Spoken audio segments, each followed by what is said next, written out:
look to Denbo. Behind the back move, oh my goodness, ankle breaker, and it's the shot! Wow! Being aggressive and traveling, or he's trapping.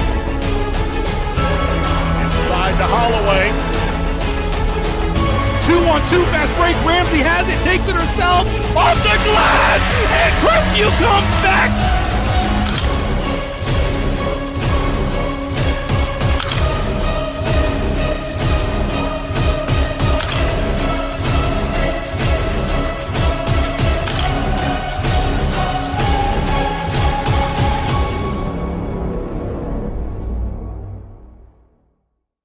Maumee Bay Turf Center, a leader in synthetic sports surfaces as well as natural field construction, maintenance, and renovation. Maumee Bay Turf is part of Turf Nation, the most trusted source in the synthetic turf industry, including creating the surface for the biggest game in pro football. From professional, college, and high school sports to recreation and commercial projects, check them out at MaumeeBayTurfCenter.com and see our large collection of finished projects and services. Maumee Bay Turf Center, we build better. Park National Bank treats your dreams like they're our own. It could be buying your first home together or making a lasting impact in your community, starting a new business on your old stomping grounds, or reimagining your current one to keep up with the times. No matter your financial goals, at Park National Bank, what means a lot to you means a lot to us. I know that I'm not Park's biggest customer, but I'm treated just like I'm Park's biggest customer.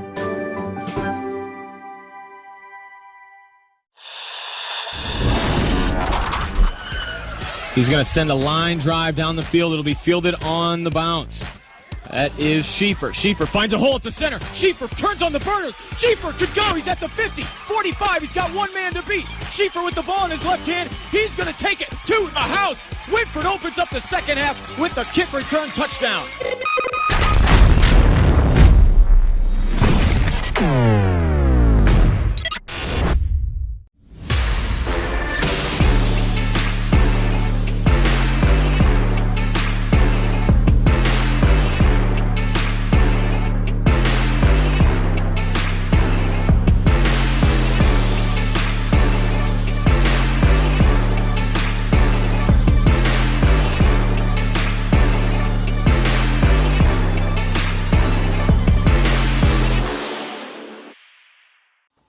Take a look at all the action from Friday Night Football right here in North Central Ohio with great analysis, highlights, coach interviews, and so much more every single Friday night right here on the OH Report.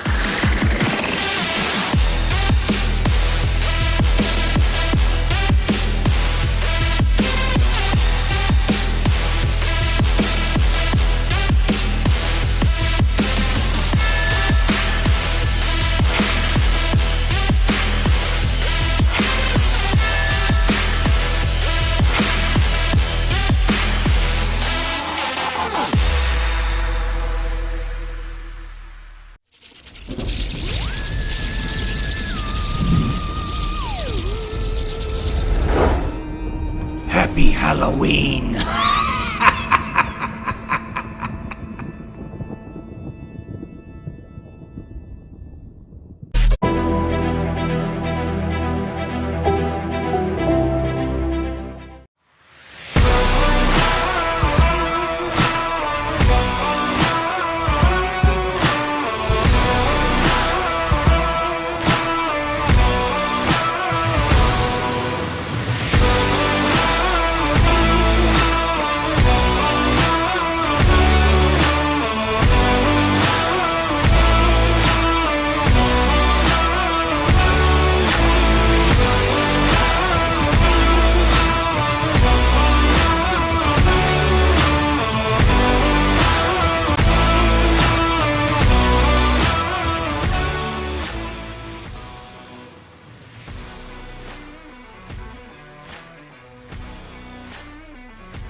He's going to send a line drive down the field. It'll be fielded on the bounce.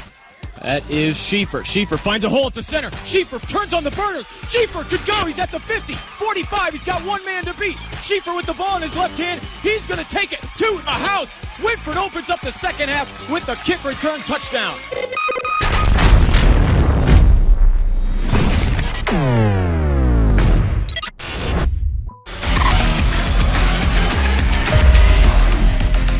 One key, though, that he's going to be without is his brother, Cayden Shidone, who has over 800 yards receiving. Kind of keying on that and what Galion can kind of look forward to on that hand. Well, and he's by far their leading receiver. So I don't know how long he's been out, but I mean, we know he's out tonight. And so, yeah, that could be a break for Galion because, if I'm not mistaken, Galion has, I think, the worst pass defense in the league. And so they've given up a lot of yards. Two other teams throwing the ball.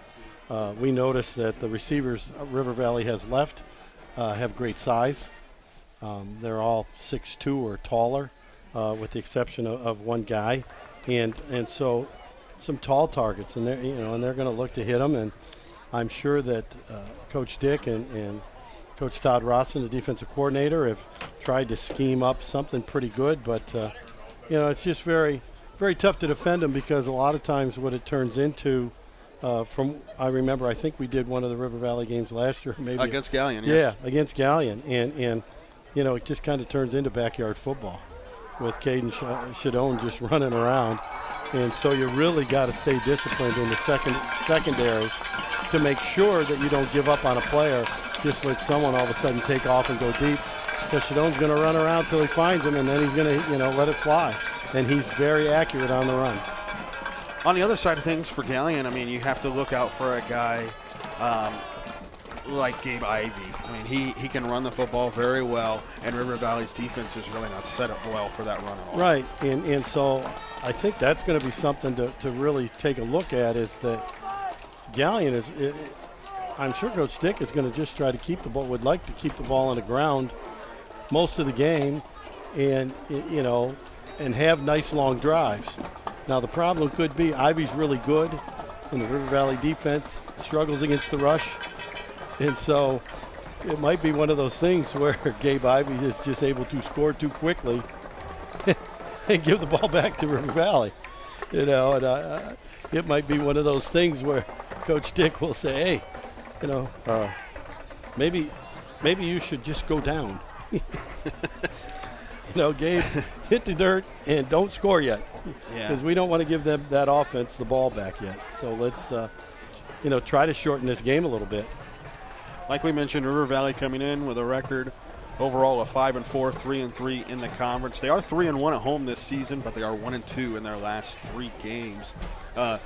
This is the most important game of their season.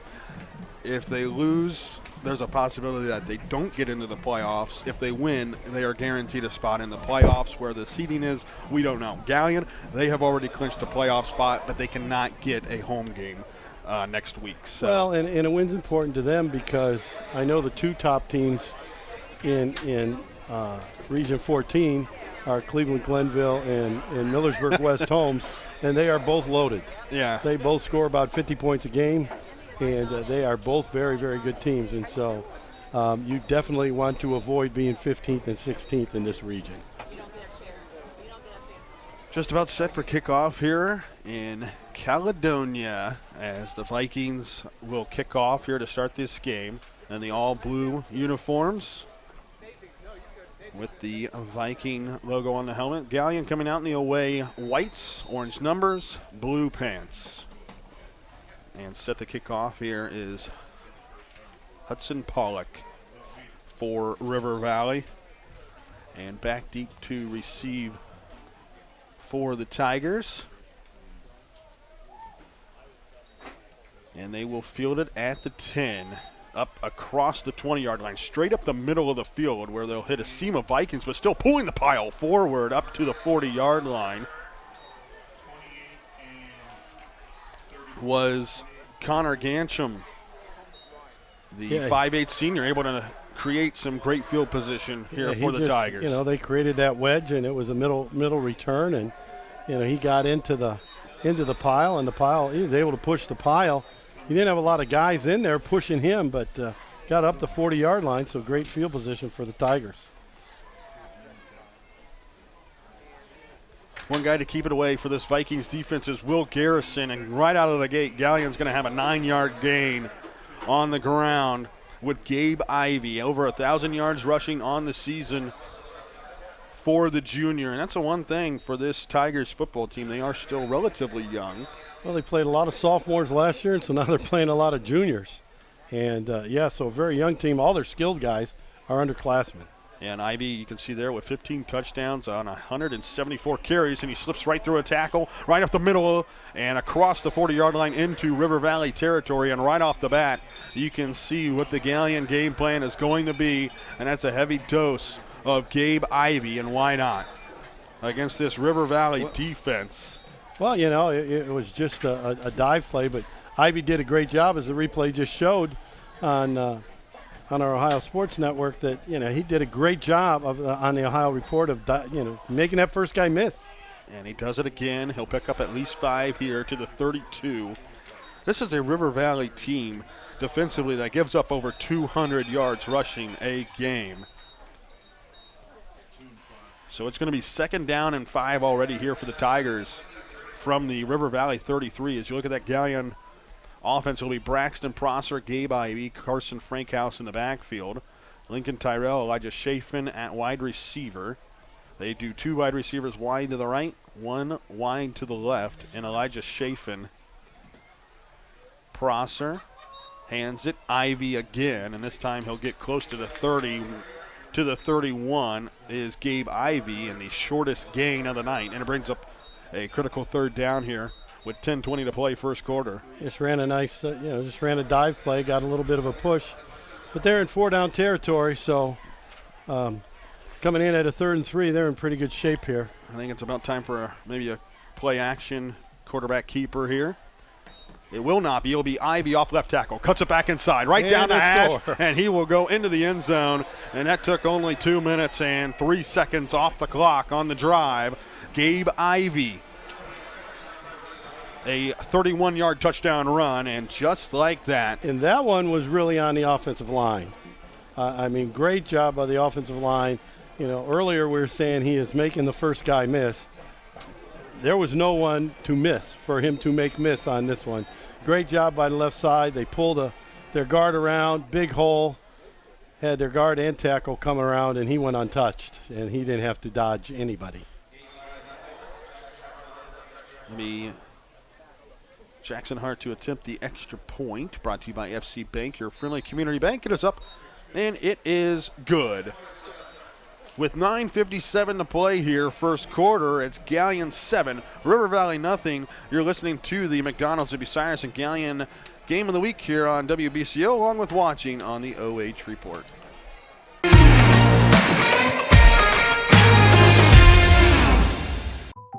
Park National Bank treats your dreams like they're our own. It could be buying your first home together, or making a lasting impact in your community, starting a new business on your old stomping grounds, or reimagining your current one to keep up with the times. No matter your financial goals, at Park National Bank, what means a lot to you means a lot to us. I know that I'm not Park's biggest customer, but I'm treated just like I'm Park's biggest customer.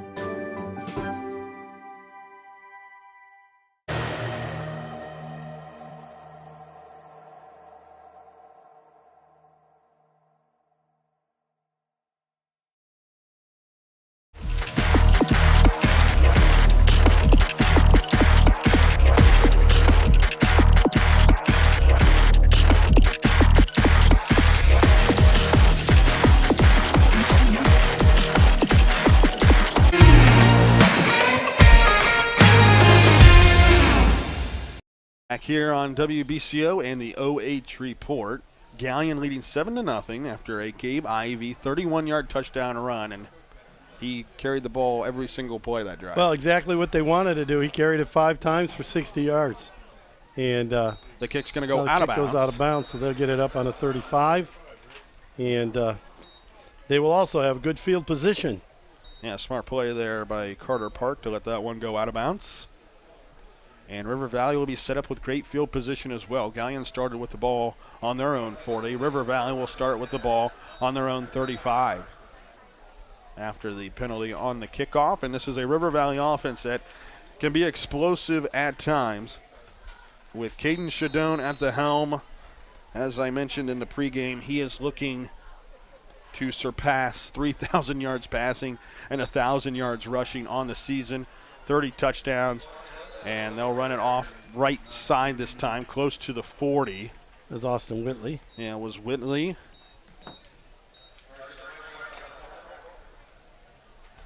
And Whitley on the season rushing the football. He is just averaging 17 yards a game with a couple of touchdowns. Well, that's on the receiving side, excuse me. He doesn't carry on the rushing very side, often. yeah, he's just at 19. He only carries it about 5 times a game. They're going to do that. Yeah, and Whitley makes the catch, turns it upfield, breaks through a couple tackles across the 45 to the 47, and there's a River Valley first down. You better keep a running tally of those first downs, Tim, because we're going to see a lot tonight. Yeah, I think so. River Valley's going to try to hurry up, and they got to wait until the chains are set. With 9:11 to play. No, I think he already called timeout.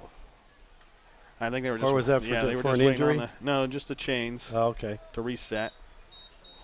So they'll reset the play clock here. And River Valley with the ball at their own 47 and a 1st and 10. After Whitley ran the ball on the first play. And then he makes the catch on the second play. But I still don't think it'll be like it was for Galions, where Whitley gets the ball every play on this drive. No, it shouldn't be, but maybe he's the surprising factor here tonight. In the gun, Shidone, back to pass, pressure coming. He will slip through a couple, and he'll finally just do enough work to get across the line of scrimmage for a yard gain. And that offensive line really didn't hold up well, but Shidone did a great job of making something out of nothing. No, there were 3 Galion down linemen. They're basically playing like a 3-5-3 or type of defense, so they really only have 3 down linemen, and all 3 of them went through pretty much unblocked. In the gun is Shidone. They'll have 3 or 4 set up on the right side. Shidone, he's going to fire it left side and making the catch, turning upfield. Down the line is Mosher. Inside the 20-yard line is Mosher. And Mosher with a first down for River Valley down to the 16 of Galion. Just slipped through a tackle and went right down the left sideline. And once again, River Valley is up to the line, but they're going to have to wait for the chain gang to make their way down. Which Mosher was that? That would be Blake. Or Brock. Brock, okay. The senior. That's it. They are both seniors. They're both seniors, but boy, I don't know if they're brothers or cousins, but their sizes are very different. Because Blake is 6'5", 205. Brock is 6 foot, 180. I mean, but that's something Galion just can't avoid doing is they miss the tackle and let him get a lot of yards after the catch. 5 wide, empty backfield, fade route, corner, caught, touchdown. Grant Butler, touchdown catch in the corner of the end zone from 16 yards out. And that drive only took 2 minutes of time off the clock as well. 4 minutes, 2 touchdowns, 1 apiece for each team. I think we're in for an offensive explosion. Yeah, it sure seems that way.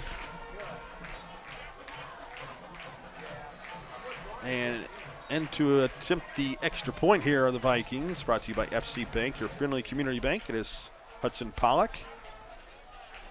And also a 5-play drive, as our first drive was. And it is up, line drive, and it is good. We are tied at 7. 7:58 to play here, first quarter. River Valley and Galion here on the McDonald's to be Bucyrus and Galion game of the week on WBCO, along with the OH Report.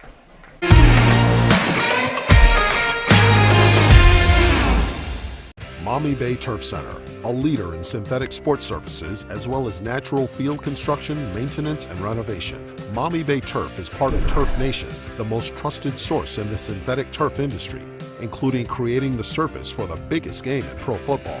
From professional, college, and high school sports to recreation and commercial projects, check them out at MaumeeBayTurfCenter.com and see our large collection of finished projects and services. Maumee Bay Turf Center. We build better.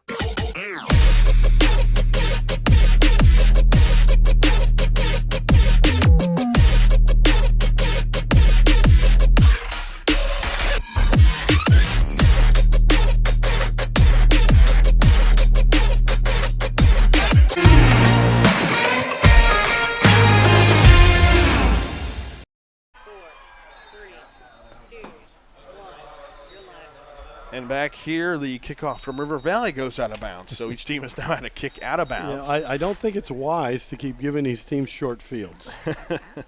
That time, I mean, especially River Valley's drive, again, 65 yards in 5 plays, 3 of them passes, and the defensive backs for Galion provided no pressure, nothing. All 3 guys wide open, the last one on a fade. And easy pitch and catch. They're trading their tight ends and their wing. Yep, Galion with 2 wide receivers that way. Ivy takes the handoff left side, straight up the middle of the field. Gabe Ivy over into Viking territory, finally chased down from behind. Inside the 30-yard line is Gabe Ivy. We have an injured Viking on the field, as that was Caleb Rowlandson, who tracked him down to make the touchdown-saving tackle. But Gabe Ivy, right up the gut, untouched, got into that secondary and then had to outlast Rowlandson, and Rowlandson finally chased him down, and he is on the field. Herbert. Well, it's really the same thing they've been doing over and over again.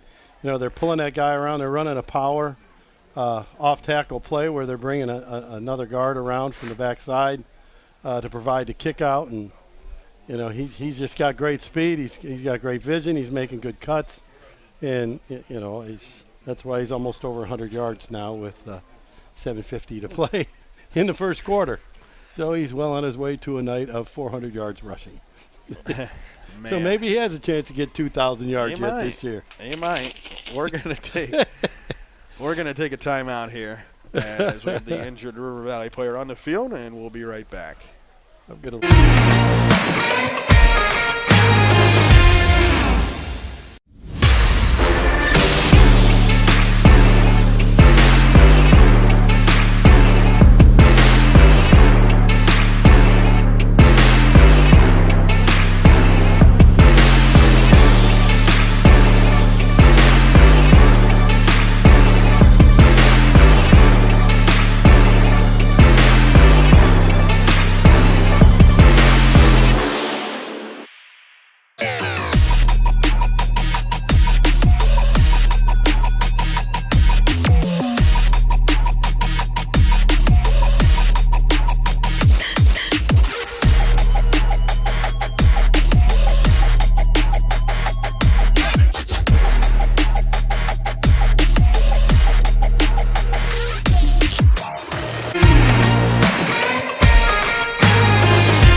Back here on WBCO as we are tied at 7 between Galion and River Valley, and Caleb Rowlandson coming off the field and not feeling good. So he made the touchdown saving tackle, but it's not looking good for him as he heads to the sideline. So hopefully he'll be all right after that tackle, and looked like he kind of rolled his ankle there, so we'll see how he is. But Galion going to run it, and this time we have a different running back in there, Tim. As on the carry for the Tigers. Shifley? Yeah, that was Shifley. Shifley. Same result, though. Shifley, yeah. Another 5-yard gain. So 2nd and 5, and it'll be at the 23-yard line here for River Valley. Galion, they're more methodical in their offensive drives, where River Valley wants to get up and score, but Prosser is going to go under center, 2 wide to the left. He's going to hand it again to Shifley. Shifley pushing the pile across the 20-yard line, close to another first down, and he might be just a hair shy, is Shifley, from that first down marker. And Gabe Ivy will check back into the game after getting a breather. So we'll call it 3rd and 1. Just so you know, the rushing game record yards in a single game is 532 by Jason Bonham from Williamsburg, which is in Claremont County, where I first coached football. First down carry here, as on the carry that time for the Tigers was Carson Frankhouse. And he picks up the first down. It'll be at the 16-yard line. 6:48 left here in the first quarter, and maybe about another 40 seconds, and that would be on par with our scoring here tonight. Yeah, it doesn't take them very long. In either team, they just do it different ways. You think that kind of goes against River Valley's defense to kind of hurry up? And I mean, you think you want to give your defense a little bit of a breather, right? But yeah, they kind of just get out and go. Right. It'll be Ivy off the left tackle this time, and there is that Viking defense on the line of scrimmage. And that time, that River Valley defensive line looked like Dylan Barr in there to make that tackle. Yeah, they got some people they guessed right, blitzed, had a run blitz on and blitzed to the right hole, and not much room to run. Once Ivy tried to make that cut to get to the outside, there's plenty of River Valley Vikings in his way. 2nd and 10. Here for Galion, 2 wide receivers towards the right. They will hand it off to Ivy, and Ivy again won't get very far. Slips through one tackle and then finally hauled down along that left side by Jack Castle. Picks up 2 yards, but it brings up the longest 3rd down of the game at 3rd and 8 here for Galion. Well, they definitely have 2 downs to get the 8, and so let's see if maybe they throw a play action pass, or if they just stay on the ground and hope Ivy can either get the first down or get him in position to get it on 4th down. 2 wide receivers to the right again. Ivy to the right of Prosser in the gun. Prosser's going to roll out towards the right. They'll do a tight end throwback. That River Valley defense is there, though. They held firm on the edge. And staying home on the play once again was Jack Castle. At some point, if you're this River Valley defense, along with the coaching staff, you got to take pride in your work. They've given up a ton of yards, a ton of points this season. But when you need a stop, you got to get it, and here they are making that stop. Oh, that was huge. 3rd down. Now they're in the eye this time. 4th and 12 now, and Galion's going to take a timeout. Let's take one as well. 4:33 left here in the first quarter. We're tied at 7. A 4th and 12 coming up for the Tigers. We'll be right back.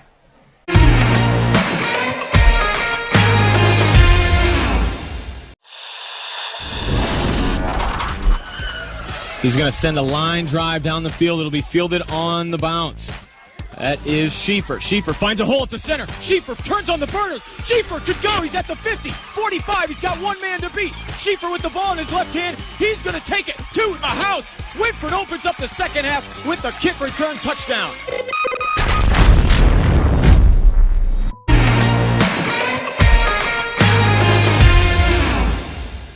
And we're back on the OH report as well. Tied here at 7. 4:33 left first quarter, and Galion facing a critical 4th down here early on.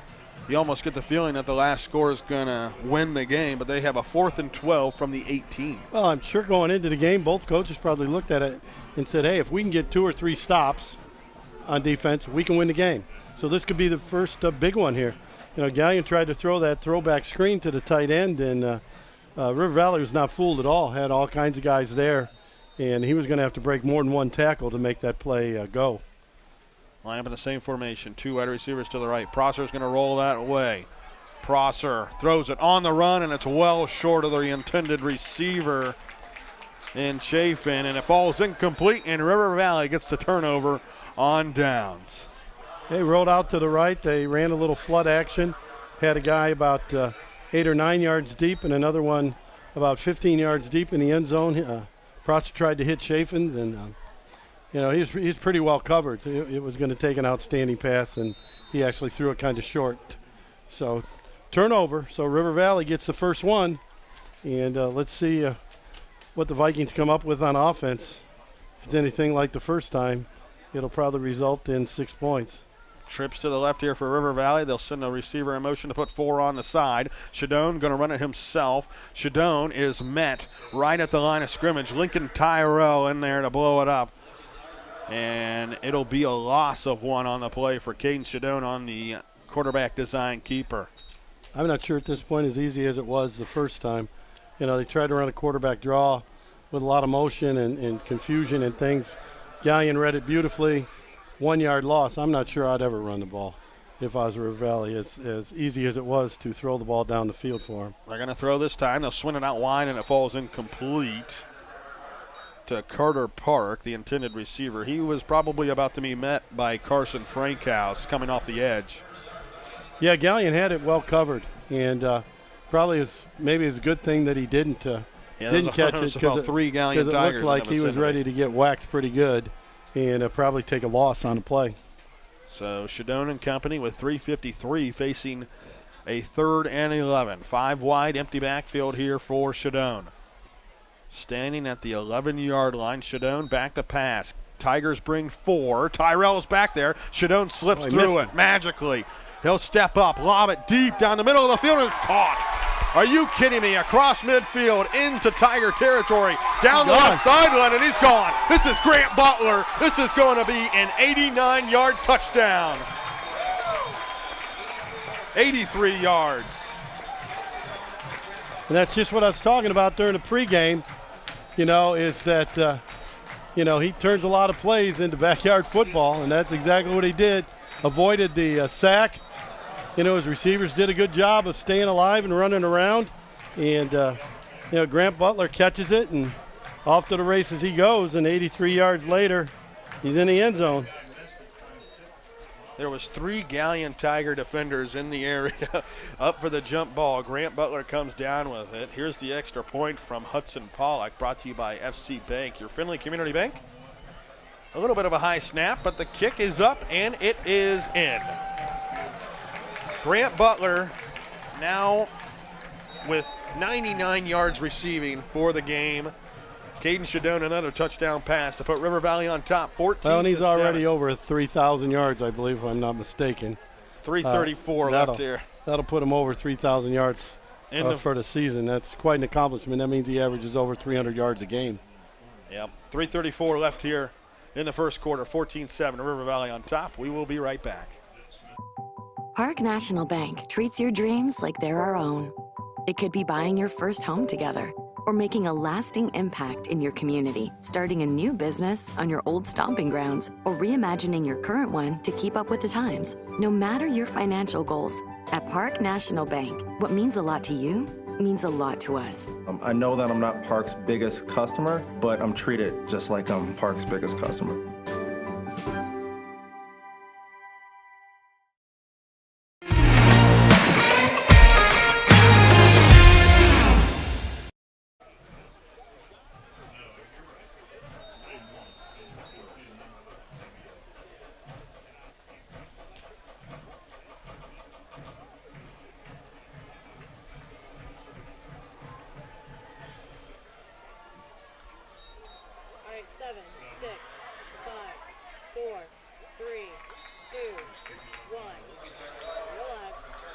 Back here on WBCO and the OH.REPORT. Lincoln Tyrell takes the kickoff close to the 40-yard line as he really made a nice snag. Yeah, he made a real nice catch, and so not far to go then to get up, and so they're at the 38-yard line in good field position once again. Yeah, he kind of snatched that before it went past him. He was standing around the 20 and snatched it before it got past him and took it upfield, and they'll have 1st and 10 here from the 38-yard line. Let's see if Galion can come back and answer.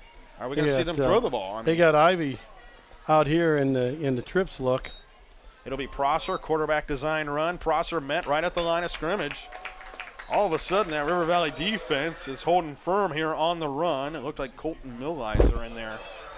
Well, it looks like they've decided to put a few more people in the box, and right now they got more people in the box than Galion has blockers, and so some guys are getting unblocked, but also Galion's just not getting that huge push they were in the first series and a half. 14-7, River Valley on top. 2:50 to play here, first quarter. Ivy, they'll fake it to him, and Prosser will keep it again, and this time slips through one tackle and takes it up along the left hash over the 40 to the 41. Pickup of 2 there for Prosser. Well, that was a design run for him. It wasn't a read because they pulled 2 guys to the left, faked going to the right, and tried to draw some of the linebackers. But the linebackers are right now for River Valley are doing a very good job of looking at the guards and looking at those pullers. And if they pull, they go in their direction. And one of those linebackers, Will Garrison, who is top 5 in the league in tackles, was able to meet him there and bring Prosser down. Prosser fakes the handoff, slips through a couple defenders. It would have been a loss on the play, runs it towards the right side, and then ran out of bounds at the 44-yard line. Not close to a first down, though. It'll be about a 4 yards shy of that first down marker to bring up 4th down and 4. And an interesting decision here for Coach Dick and company and decide what they want to do. Close to River Valley territory, but it looks like they might. It looks like he's going to punt it, and it's a tough decision with their high-powered offense. You might probably thought about maybe going for it and seeing if they can just keep the ball, but then if you don't make it, you give them a short field. So Tigers set to punt, and they will punt it away. It's a good one.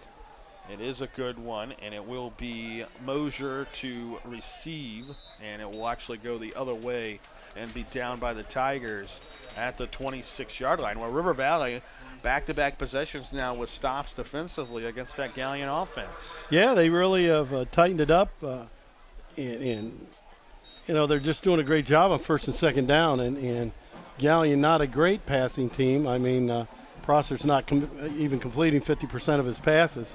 So they're not a gifted throwing team, and so if you can keep them from running the ball on first and second down, you can have some success. 4 wide receivers on the left side of the field here for River Valley. You really don't see that very often. They have one lone one on the right side with Brock Mosier, but 4 set up here on the left side. Shidone with an empty backfield. And this looks like a screen all the way, and it will be Butler again. Butler slips it inside and finally hit hard at the 42, but not before he gets the first down. Lincoln Tyrell there to make the tackle. But Grant Butler up to the 44, and now he has over 100 yards receiving on the evening. And they're going to hurry it up and get to the line. Back to pass, pressure coming, throws it out wide, and it's complete. Austin Whitley turns it upfield along the right side, up over the 45 in the Galion territory to their 44-yard line for another River Valley first down. And they just completely get to the line within about 2 seconds. Here they are already. Shidone back to pass, swings it out wide, making the catch, I believe, again, was Whitley. Along the right side, it'll actually be Brock Mosier with the catch. 2nd down and 5 after that catch to the 39. Trips to the left here on 2nd and 5 for the Vikings. Shidone takes the snap, looking, kind of dances around, heaves it into the end zone and way over everybody. He's gonna and throw the flag will come yeah. out. Yeah, obvious pass interference as Jacob Chambers was holding on for dear life as that ball was thrown well over the head of Brock Mosier. But he was being held on to, and it'll probably be pass interference here against the Galion Tigers. And actually, that was Jackson Caudill out there. Well, it's really hard to get lined up. They went to their, some people would call it Indy, some people call it whatever, give it a name, where they're going as absolutely as fast as they can, so they're staying in the same formation. So they're in that empty set with trips to the left, twins to the right, and they're in it again. And you don't have time to catch your breath. 1:01 left here in the quarter. Shidone to pass again. Pressure coming. He steps up in the pocket, slips through another tackle, sidearms it incomplete, intended for Grant Butler, who was wide open once again. Kind of looking like Patrick Mahomes. Yeah, out but I'm there not with sure a he little had to. sidearm. I'm not sure he had to sidearm it. And I think he could have just lofted it. He a had little plenty bit, of room in front of him, and he had to he was wide open. Butler, again, it's a little backyard stuff, running around, scrambling. He's wide open. It's like just flip it out there and let him make a play. 2nd down and 10 from the 24-yard line. River Valley on top, 14-7 with 54 seconds left here in the opening quarter. They will actually put a running back in now to the right of Shidone. in the gun. They'll fake the handoff. Shidone going to dance around in a pocket, now bounce it outside and run out of bounds. There to run him out of bounds was Cooper Kent defensively, but Shidone picks up a nice chunk of yardage there on second down. 7 yards on the ground to bring up 3rd down and 3 here for River Valley. Yeah, this could be huge for Galion. If they can get a stop here, and get a stop on 4th down, because I think River Valley will probably just go for it rather than kicking a field goal. This could be a huge stop. So the Vikings on 3rd and 3 from the 17.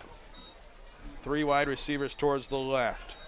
Back to pass, stepping up, throws it, caught across the 10, inside the 5, and finally brought down is Brock Mosier, but he's inside the 5, and it's 1st and goal. River Valley set up in business once again.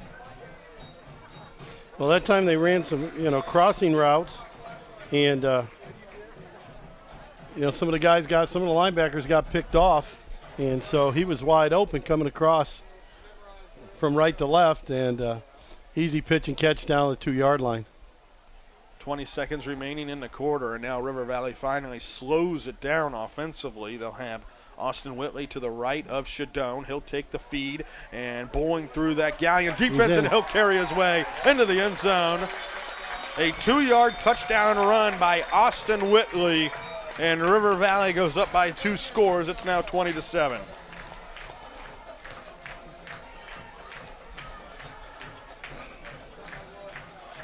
How do you stop the bleeding, Tim? Well, you're going to have to, you got to keep him in the pocket. You can't let him get outside. So you got to, try to get some kind of containment to keep him from getting to the outside. When he gets the outside, he's very, very adept at making plays. Hudson Pollock to attempt the FC Bank, your friendly community bank, extra point. And once again, it is true. River Valley, 3 offensive possessions, 3 touchdowns, 9 seconds left here in the quarter. 21-7, River Valley on top. You're listening to high school football on WBCO, along with watching on the OH Report.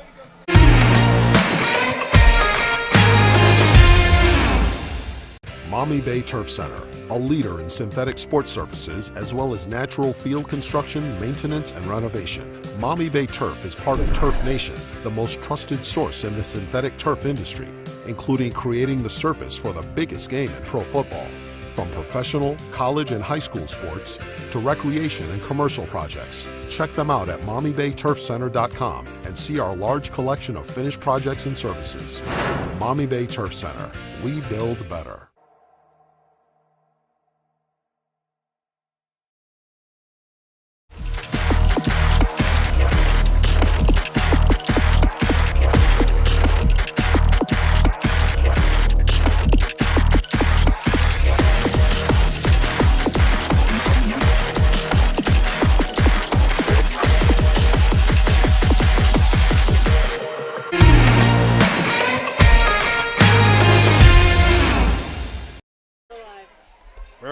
Decides to go with the squib kick this time, and it's fielded on the hop by Logan Shifley, and he'll turn it up and only pick up a couple yards on the return to the 37. 4.8 seconds left in the quarter, and that might be time for one more touchdown. Yeah, the way this thing's going, you never know. Galion's got to get their offense going again. They look so impressive that first drive, and even on their second drive, the first 3 or 4 plays, they're right down there ready to score, and then River Valley just tightened up and have done the same ever since. River Valley on top, 21-7 with 4.8 seconds left here in the first quarter. It'll be Ivy off the left tackle. Ivy with some space, turns on the Jets over midfield, and finally dragged down from behind by Will Garrison to the 46. But Galion picks up a nice first down here to end the first quarter. River Valley, 3 possessions, 3 touchdowns. Galion trying to claw their way back into this one. It's 21-7, Vikings on top. You're listening to the Lewis family McDonald's of Cyrus and Galion Game of the Week on WBCO, along with watching on the OH Report.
along with the OH report. 21-7 River Valley on top. Galion starting the possession here on River Valley's side of the field to start this second quarter.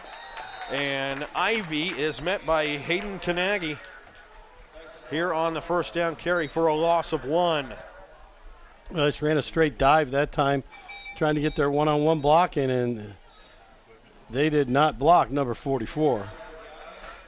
And so a big loss on the play. And once again, Galion behind the sticks where they don't like to be. Yeah, it'll be Tyson Waddle, on the tackle.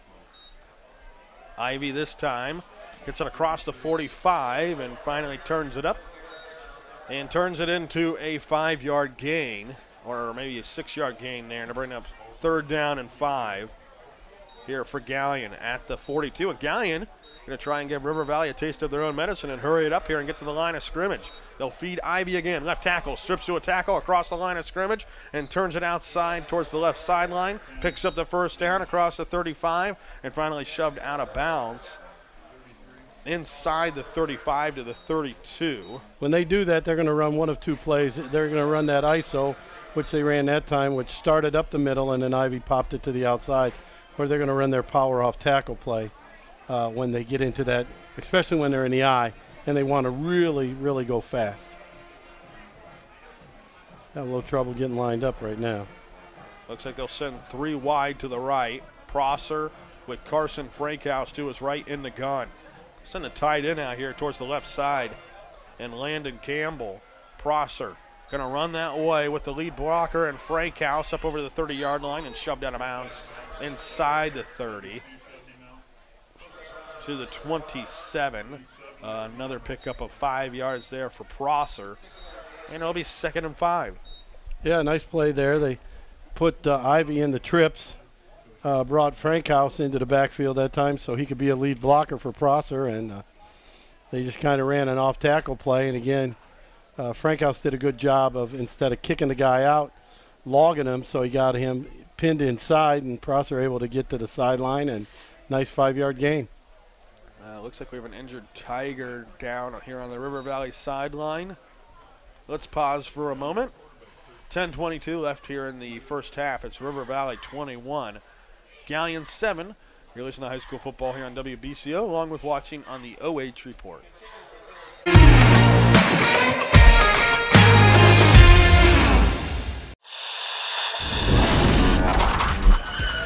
He's going to send a line drive down the field. It'll be fielded on the bounce. That is Schieffer. Schieffer finds a hole at the center. Schieffer turns on the burners. Schieffer could go. He's at the 50, 45. He's got one man to beat. Schieffer with the ball in his left hand. He's going to take it to the house. Whitford opens up the second half with a kick return touchdown.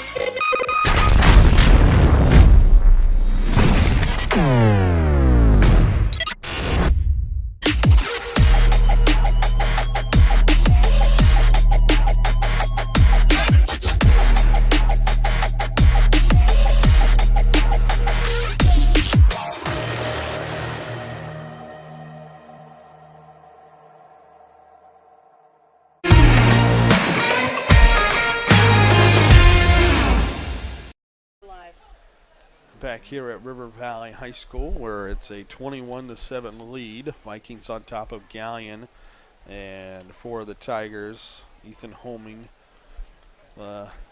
offensive lineman. He will make the long trek across the side of the field. And, it's something late in the season that comes up, and unfortunately for some of these guys, they've toughed it out all year, and then injuries pop up, but hopefully he'll be okay. Yeah, he's one of their better offensive linemen. It looks like he's got some kind of lower leg injury, and they're bringing a couple more guys over to help him all the way across the field. So it's probably going to take a while to get him over there. Yeah, I don't know if they're bringing a cart over maybe to get him off. Because they sent the players that came over to help them, they sent them back away.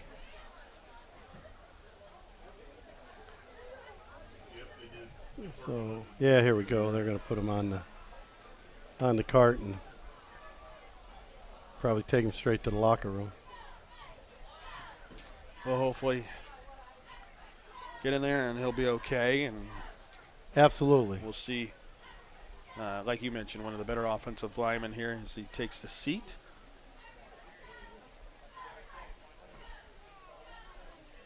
And he'll head to the locker room.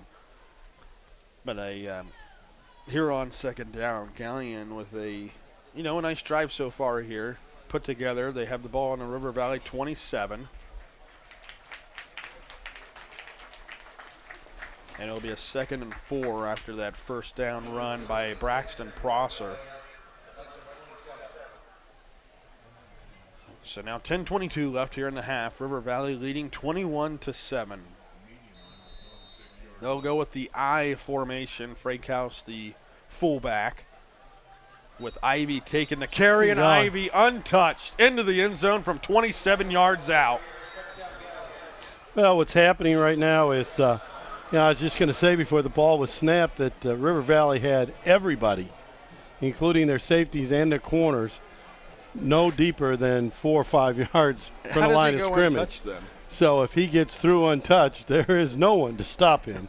And they did a good job of sealing off that right side of the defensive, well, it'd be the left, River Valley's left side defensive line. And, he just popped it and there's no one left because they're all up at the line of scrimmage. So 21-13 for the moment. Jackson Hart then to kick the extra point.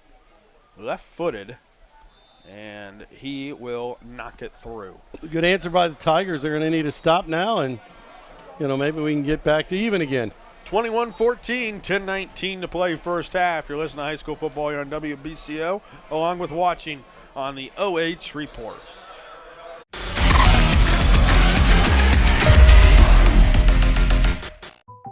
Park National Bank treats your dreams like they're our own.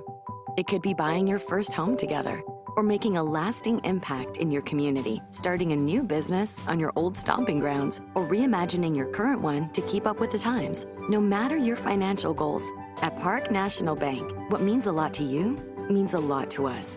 I know that I'm not Park's biggest customer, but I'm treated just like I'm Park's biggest customer.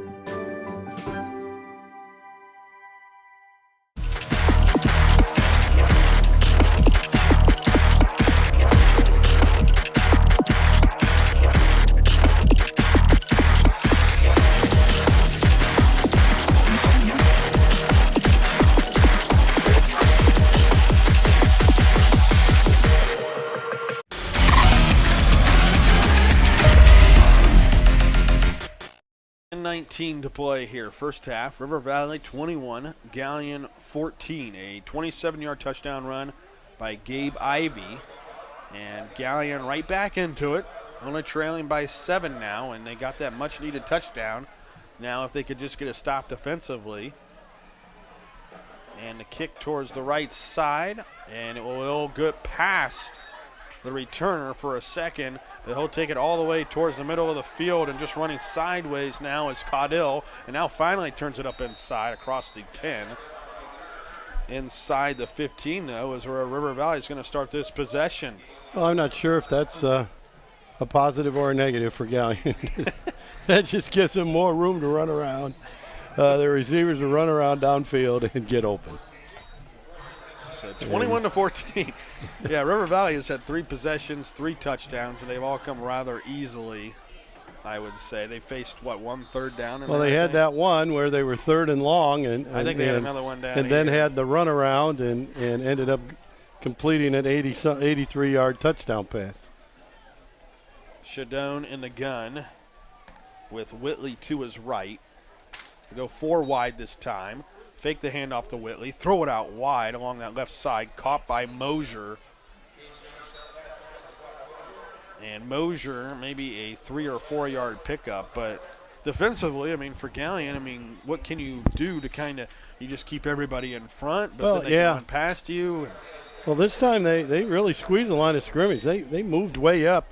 There's a lot of press coverage, little press coverage. Now they're backing off a little bit.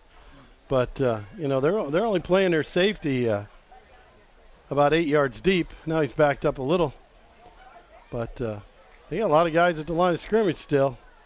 So look for him to try to put some pressure on And they do, and it's picked off. Gabe Ivey right in front of the receiver, standing at the 20-yard line, was standing right in front of Grant Butler. Shidone, with the pressure coming, just swings it out wide, and standing right in the tracks was Gabe Ivey for the interception. And there's the mistake that Galion was looking for from that River Valley offense. And Gabe Ivey with an interception. Well, Galion back in business. They sent some extra guys, and so there was a blitz package in there, and the guys right up the middle came free, so what I was talking about before, so he had nowhere to run to get to the outside because those guys kind of squeezed him, and he tried to unload it real quick, and interception Galion. Ivey staying patient behind his offensive line. There is a flag on the play, and he just sidesteps out of bounds inside the 15. That's usually where there's holding. Gabe Ivey. And he did. A hold against. Oh, now he's calling, I think it's a block below the waist. Was the signal. Yeah. So that's 15. That's a big one. No, it is a 10. Still be a 10-yard loss. And put it back all the way to the 30-yard line. Yeah, now they're calling holding. So it'll be 1st and 20 now for Galion from the 30. Ivey again towards the left side this time, hits the gap and is shoved back right at the 26.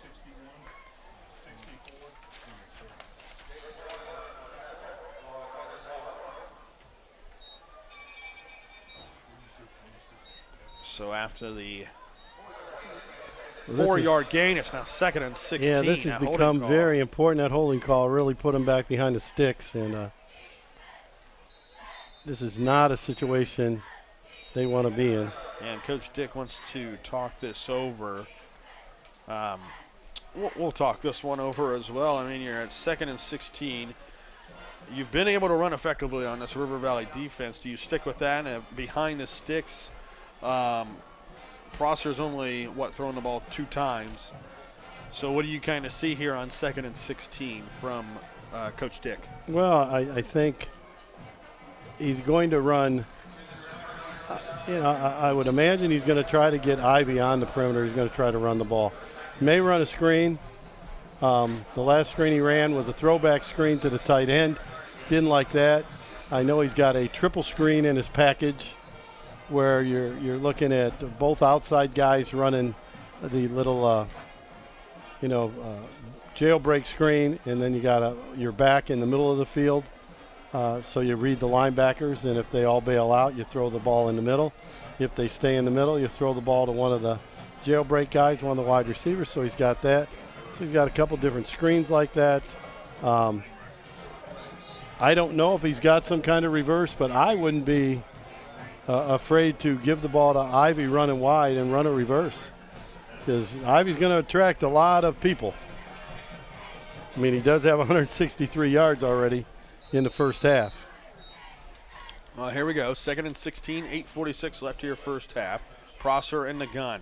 Fakes the handoff to Ivey, trying to bounce it out wide. Prosser on the keeper, down the sideline, and then tiptoes out of bounds past the original line of scrimmage. It looked like he was going to be caught in the backfield for a loss, but kind of turned it up at the last second and got to the 20-yard line, the original line of scrimmage. Showed real good speed there to get around that corner, because you're right, Jared. It looked like it was either going to be no gain or even a loss, and he was able to turn the corner. Now, they're in pretty good shape because they got 2 downs.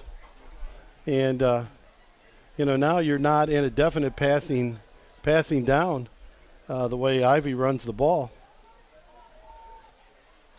21-14, River Valley on top of Galion. They're going to go in I formation. So they might either run a boot or something, or they're going to just run. No, they're running right off tackle. Right at the Vikings. He breaks out of it. Through a few tackles, down the sideline, and into the end zone. Unbelievable. He was stopped right at the line of scrimmage and then just finds his way into the end zone once again. And Galion an extra point away from tying this one up. It's 21-20. I'm trying to think of all the creative things they're going to do out of this eye, and all they did was turn around and hand it to him right off tackle, and he pops it to the outside, and he's gone. Gabe Ivey with his 3rd touchdown run of the night. Yeah, he breaks a lot of tackles, and he weighs 160 pounds, it says. So he must be a pretty strong young man. But now, with this extra point, we could be back tied again. It'll be Jackson Hart to attempt the extra point. Brought to you by FC Bank, your friendly community bank. And once again, he will put it through. And we are tied at 21 with 8 minutes and 31 seconds left here in the first half. We have an offensive clinic here Isn't today. football fun? We'll be right back here on WBCO and the OH Report. Oh, man.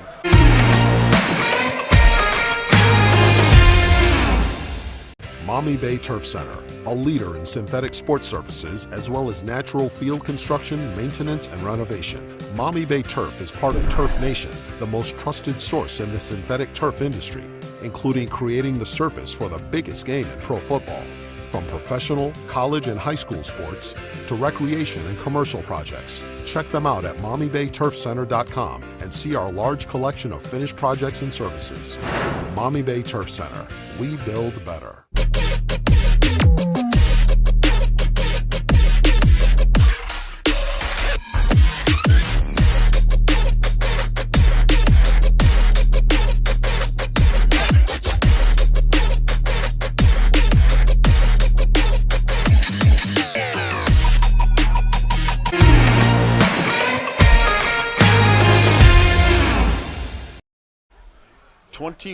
to 21. River Valley and Galion, 8 minutes, 31 seconds. Galion tightened up on defense. River Valley made the mistake, and the kickoff is deep and out of bounds. Boy, he's kicked that straight into the end zone. Nice kick.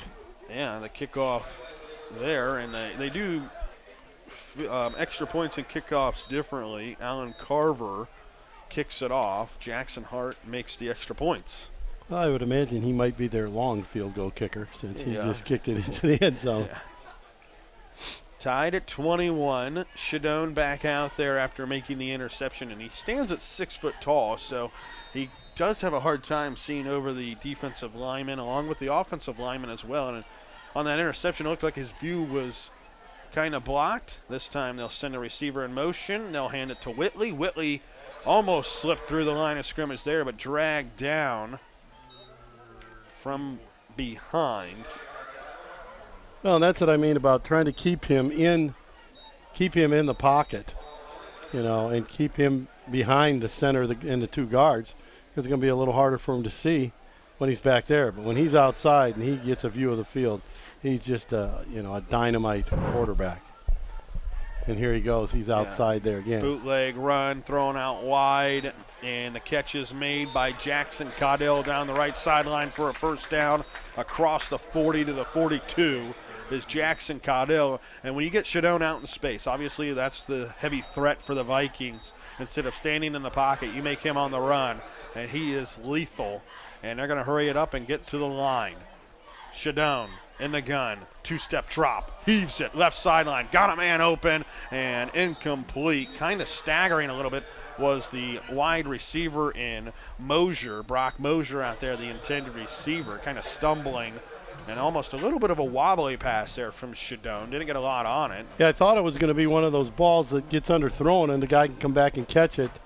But number 19 for Galion did a good job of getting his hand up in the air and getting his hand on the ball and knocking it out of bounds. Yeah, Logan Schiffley out there, the defensive back. One-on-one on an island with the receivers. It's not really that's what they're doing. Fun thing to do, but to the trips in the quad, they're bringing their safety over to take care of that. They're in the quad look here. Shidone and they're trying to run the ball to off the right side. Shidone across midfield, picks up a first down to the 45 of Galion. And that time, Shidone said, you know what, I'm not going to throw it. I'm going to just run right around you. And he does to the 45. Well, he's a good runner.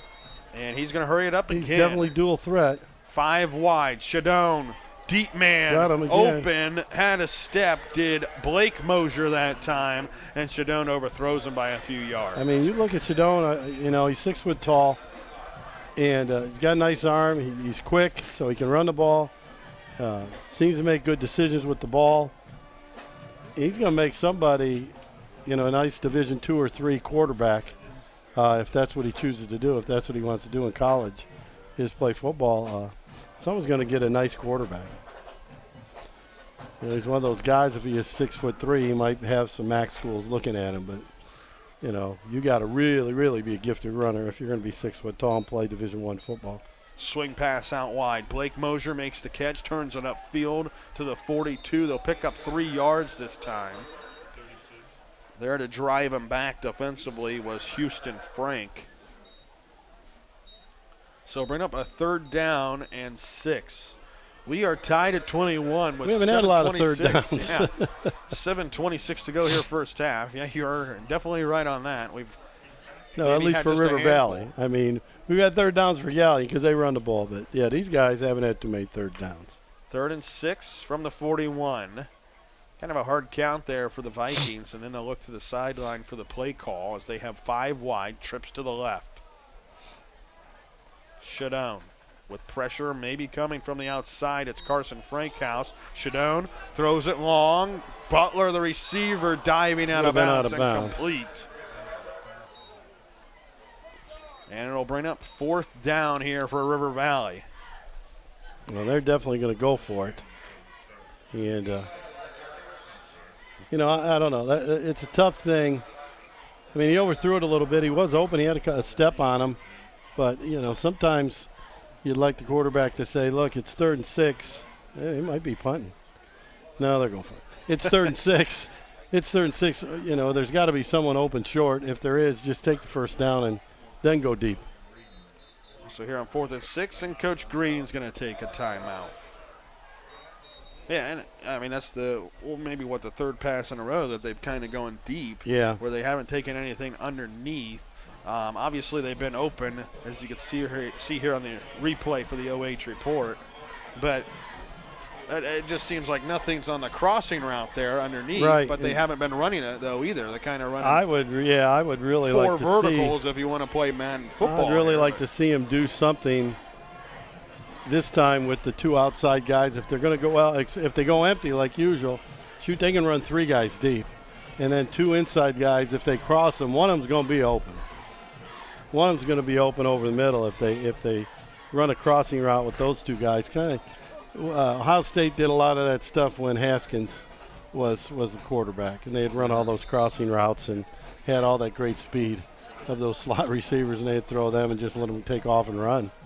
And you know, that's what I'd be running here, just to make sure you get the 1st down, because both times they've run that crossing route, they've gained 11 or 12 yards. 7:21 left here, first half, tied at 21. River Valley, a 4th and 6 on the Galion 41.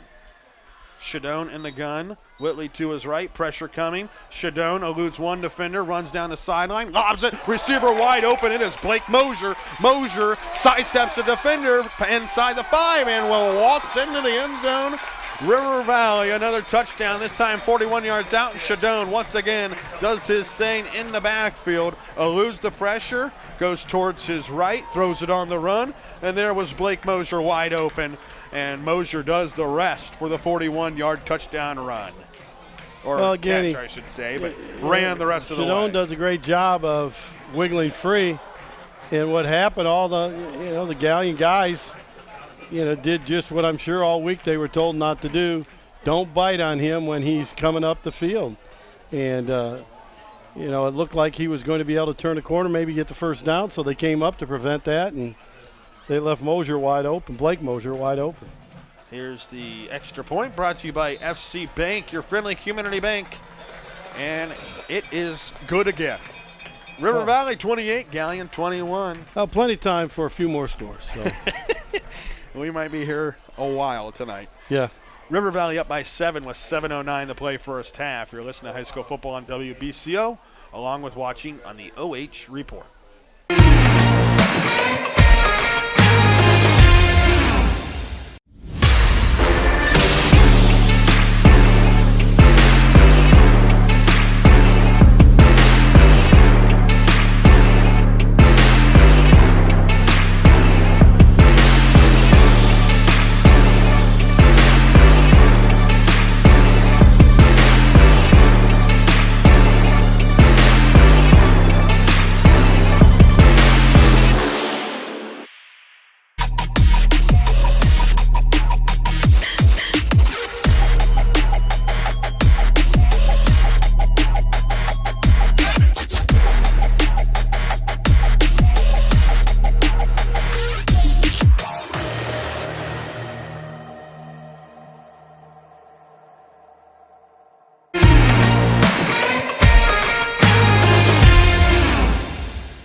Valley 28, Galion 21.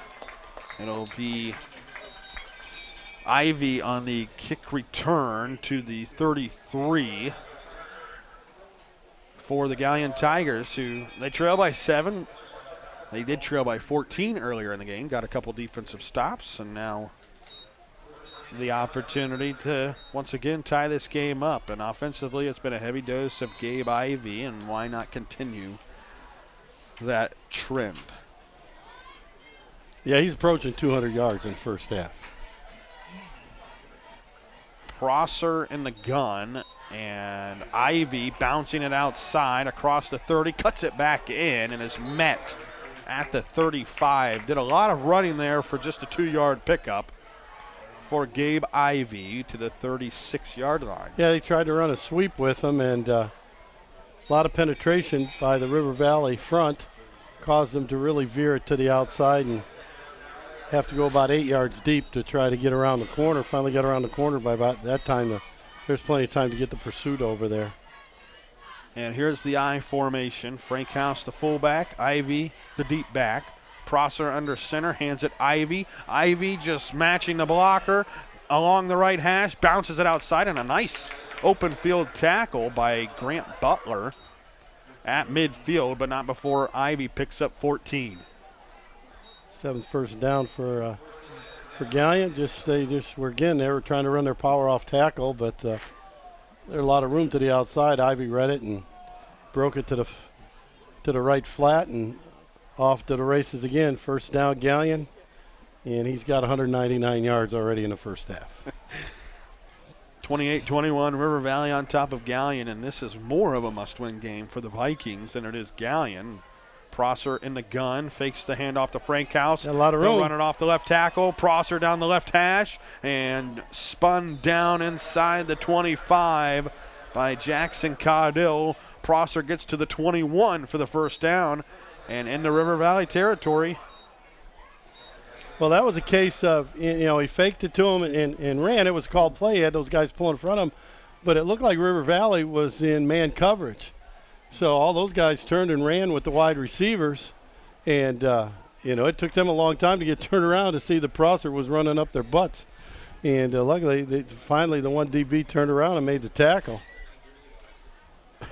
At what point do you just put 11 guys in the box, and this time, untouched, into the end zone, another touchdown. This is Logan Shifley this time. Logan Shifley off the right tackle, 21 yards to the end zone. And Galion once again an extra point away from tying this one up. The hardest thing to figure out is now they're making it look really easy again. And then but River Valley had those 2 series where, boy, they were just stuffing everything on the run. And now it's like they're not stopping. Watch this. They may run a special here. Ivy. No, they're bringing them over. I think at some point they're probably going to go for 2 to see if they could take the lead. It's 28-27 currently, but Jackson Hart to attempt the extra point. Gabe Ivy will hold. Snap is back. Kick is up. And once again, it is good. We are tied at 28. We still have a barn burner here in Caledonia. 5:04 left to play here, second quarter. Galion set the kick off. We'll be right back here on WBCO and the OH Report.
Tied at 28, 5:04 left here, first half. What's that rule in the that basketball tournament that they do in college over the summer? Oh, yeah, yeah. The whatever ending, Yeah, something ending. I forget what's the guy's name. He came up with it. Elam, I think? Elam ending. Yeah, there you go. Are we going to make that? Yeah. Yeah. First one to score once we get to a certain point in the game. I think we can make it realistic. We once fourth quarter starts, about 10 minutes left. First team to 70 wins. We might reach that by the third quarter. Yeah, because and that won't be that hard for them to get. I wonder what the betting odds were on this game here. Oh no, the over/under, man. It was like the over/under is like 90. 28-28, 5:04 to play first half, and still plenty of opportunity. No, 90 would probably be way too low. It'd have to be 100 or more. 4 wide receivers on the field for River Valley. They do have a running back there. Yeah, Whitley to the right of Shidone. Pressure coming from the left. Shidone steps up. He's got green grass in front. Jukes a defender across the 30-yard line. Shidone dives across the 35 to the 37 and picks up a River Valley first down. And they're going to hurry it up once again. 4 wide. Whitley to the left. Shidone back to pass, throws it out wide to Whitley and throws it behind him. And obviously that's something where they have 2 play calls coming out of the timeout off the kickoff. Well, and then, they signal everything as it is. So, if the offensive coordinator is the one doing the signaling, but even if he isn't, the 2 guys on the headset, if he's got another play ready very quickly, regardless of what the down and distance is, you can keep it going pretty quick. That time they actually huddled up, which they don't do very often. Shidone in the gun. It'll be 2nd and 10. They'll send Carter Park in motion, and they'll run it with Whitley to the 40, and Whitley is dragged down by Carson Frankhouse at the 40-yard line. That maybe Frankhouse might have gotten away with a face mask. Well, here's what's scary. This is scary. Now, it's 3rd and 7 right now. And I think I know obviously 2 of the third downs, they've had very long touchdowns. This could be 4-down territory here for River Valley, though, still on their own 40. Galion brings 4. Tyrell is back there, but spinning around is Shidone. Shidone will get the first down as he tiptoes down the right sideline to the 48. And Shidone once again works his magic. They had him in the backfield for a sack and a Tyrell's just got to come in under control. That's the 3rd or 4th time that Tyrell's had him dead to rights and hasn't made the tackle. He's just got to, break down a little bit, slow down, gear down, whatever you call it, and make the tackle. It almost seems like he was coming in there at slow motion, though, and he still slips through it. Galion once again brings 4. Shidone again. This heave it into the stands almost towards the right side. I don't know why that's not grounding, because he wasn't outside the tackle box. So to bring up 2nd down and 10 from the 48. 3:57 left here first half. So everything on this drive has been done by Shidone running the ball rather than him hitting passes. He's 0 for 2 throwing the ball, but he's run it really well. Shidone to pass, a screen set up, and they will find Brock Mosier. Mosier turns it up inside the 40, across the 35, and finally taken down at the 31. Is Brock Mosier. Got a penalty on River Valley. I believe it's a hold. And the River Valley coach one of them is not very happy. So they will bring it back. Well, it was really set up well. Not sure how they ran the jailbreak screen, and maybe he called a legal formation. I'd say, I don't know, how do you really hold on a screen pass where the defenders fly right past you? Especially where it was. So we'll be back at the 43.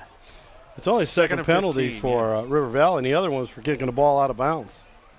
Empty backfield, 5 wide, and Coach Dick runs onto the field and takes a timeout. let's take one as well. 3:49 left here in the first half, tied at 28. River Valley facing a 2nd and 15. Excuse me, when we come back.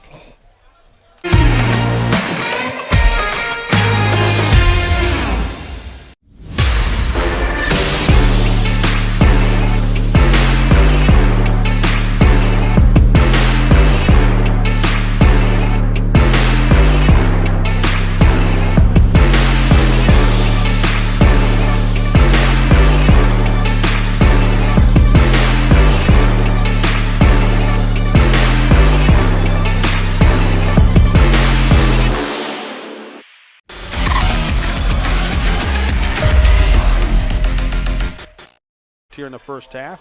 Back here on the OH report as well. Well, Coach Dick obviously saw something he really didn't like because he just used his last timeout.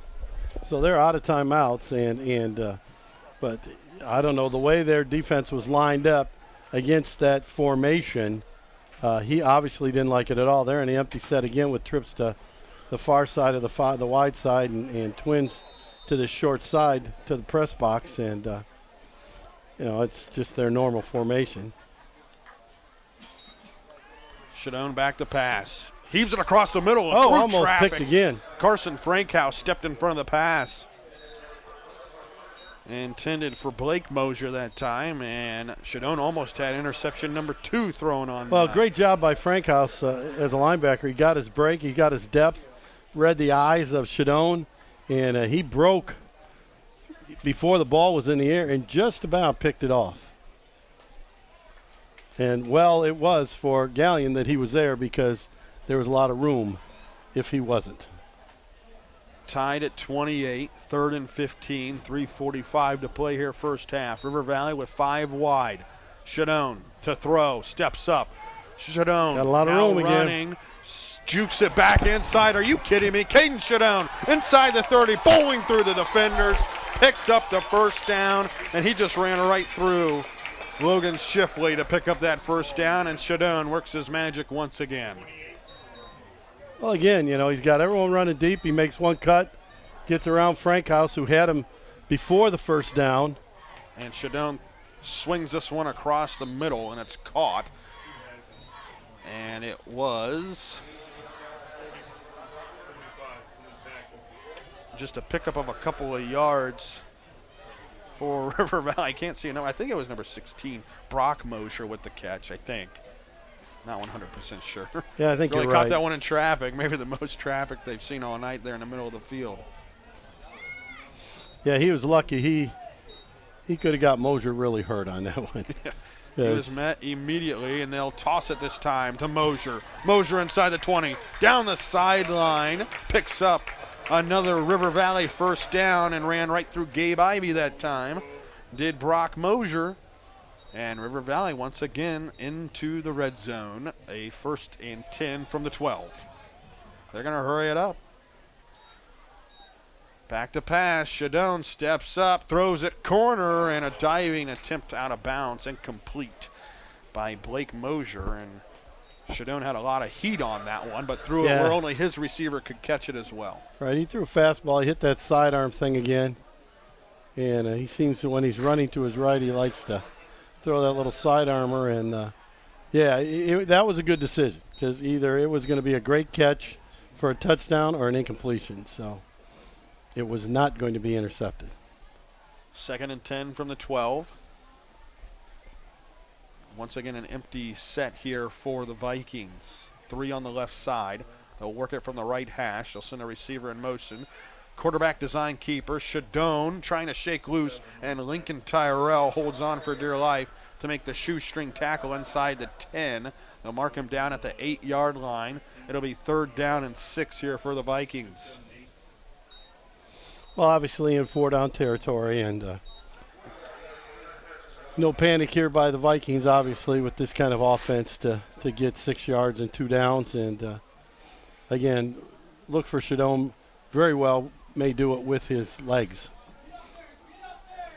3rd and 6, 2:05 to play first half. Tied at 28. Shidone in the gun. They'll stack him along the right side. They'll be the lead blocker. Shidone sidesteps inside the 5. Did he get enough for the first down as he kind of looks like stepped on the line right around the 4. He might be a yard shy of that first down, and he will be as he steps out of bounds right on the 4-yard line. Just not enough room along that left or right side. And it'll be 4th and 1 from the 3. Shidone with Whitley to his left. And if Galion gets a stop here, that would be huge as River Valley gets the ball to start the second half. They will not get the stop. And Shidone walks into the end zone from 3 yards out. And just like that again, River Valley, it might be their longest touchdown drive of the game. Well, yeah, time-wise. Yes, absolutely. time-wise, yes. Time and plays. Well, that's because they only completed 2 passes on the whole drive. I mean, the rest of it was all Shidone on the ground. 3-yard touchdown run by Cayden Shidone, and now Hudson Pollock to attempt the extra point with 1:50 to play here first half. Cayden Shidone to hold. The kick is up, and it is blocked. Lincoln Tyrell got in there to block off the edge on the right side. And maybe that will be the difference. Could be big, that's for sure. 1:50 to play here in the first half. It's River Valley 34 now and Galion 28. You're listening to the McDonald's of Bucyrus and Galion Game of the Week on WBCO, along with watching on the OH Report.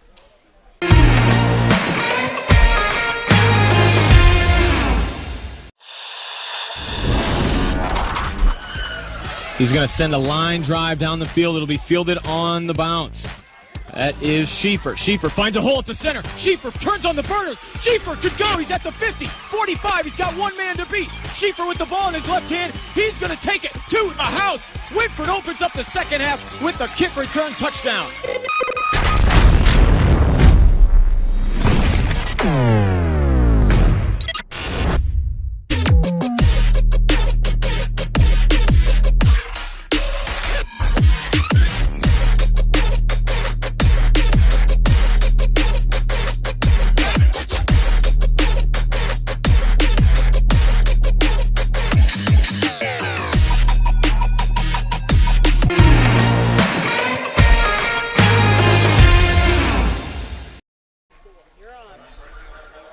Carson Frankhouse takes the kickoff for Galion up to the 36. Still 1:41. They do not have a timeout. But they don't have a timeout left. That's the hard part. And that's going to be really hard because it's not like they throw the ball all over the place so they can easily stop the clock. They're going to have to stop the clock with first downs, which is they can do. I mean, certainly they got a running back that's averaging, over 10 yards a carry. So and that will stop the clock. Yep.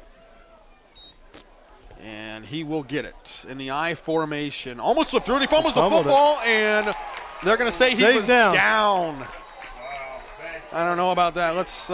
We have the advantage of a replay here. Gabe Ivy on the carry. It was close. It was close, very close. Enough for the official to make the call. And Ivy is going to run it off the left side this time, and Ivy is knocked back. It'll be third down from the 45, and does River Valley possibly take a timeout here? It's 3rd and 2. They're going to hurry up and get to the line, so River Valley still with an opportunity if they did want to, but it will be I formation time. And more concerned about getting the stop here. Ivy off the left tackle, picks up the first down and more, across midfield, and taken down by Zeke Klinsman. It'll be inside River Valley territory to the 48. Galion trying to hurry it up. Clock ticking under a minute now. Prosser fakes the handoff. They're going to throw across the middle, and it's caught. Nice and catch. That'll be Elijah Chafin for the first down at the 30-yard line. Is that the first complete pass? Yes. Well, no, they had one for -5 yards. So now he's in positive passing yards. Yes. Clock under 40 seconds now running. They will fake the handoff again. Blitz coming up the middle. Prosser sidesteps. Oh, he got a lot of room. Down the sideline, cuts it back inside. Inside the 10, inside the 5, and into the end zone. That's unbelievable. Another touchdown. This is unbelievable. Both quarterbacks bring out the adding machine. It is tied at 34. And now Galion an extra point away from taking the lead. Is this fun or what, man? This is crazy.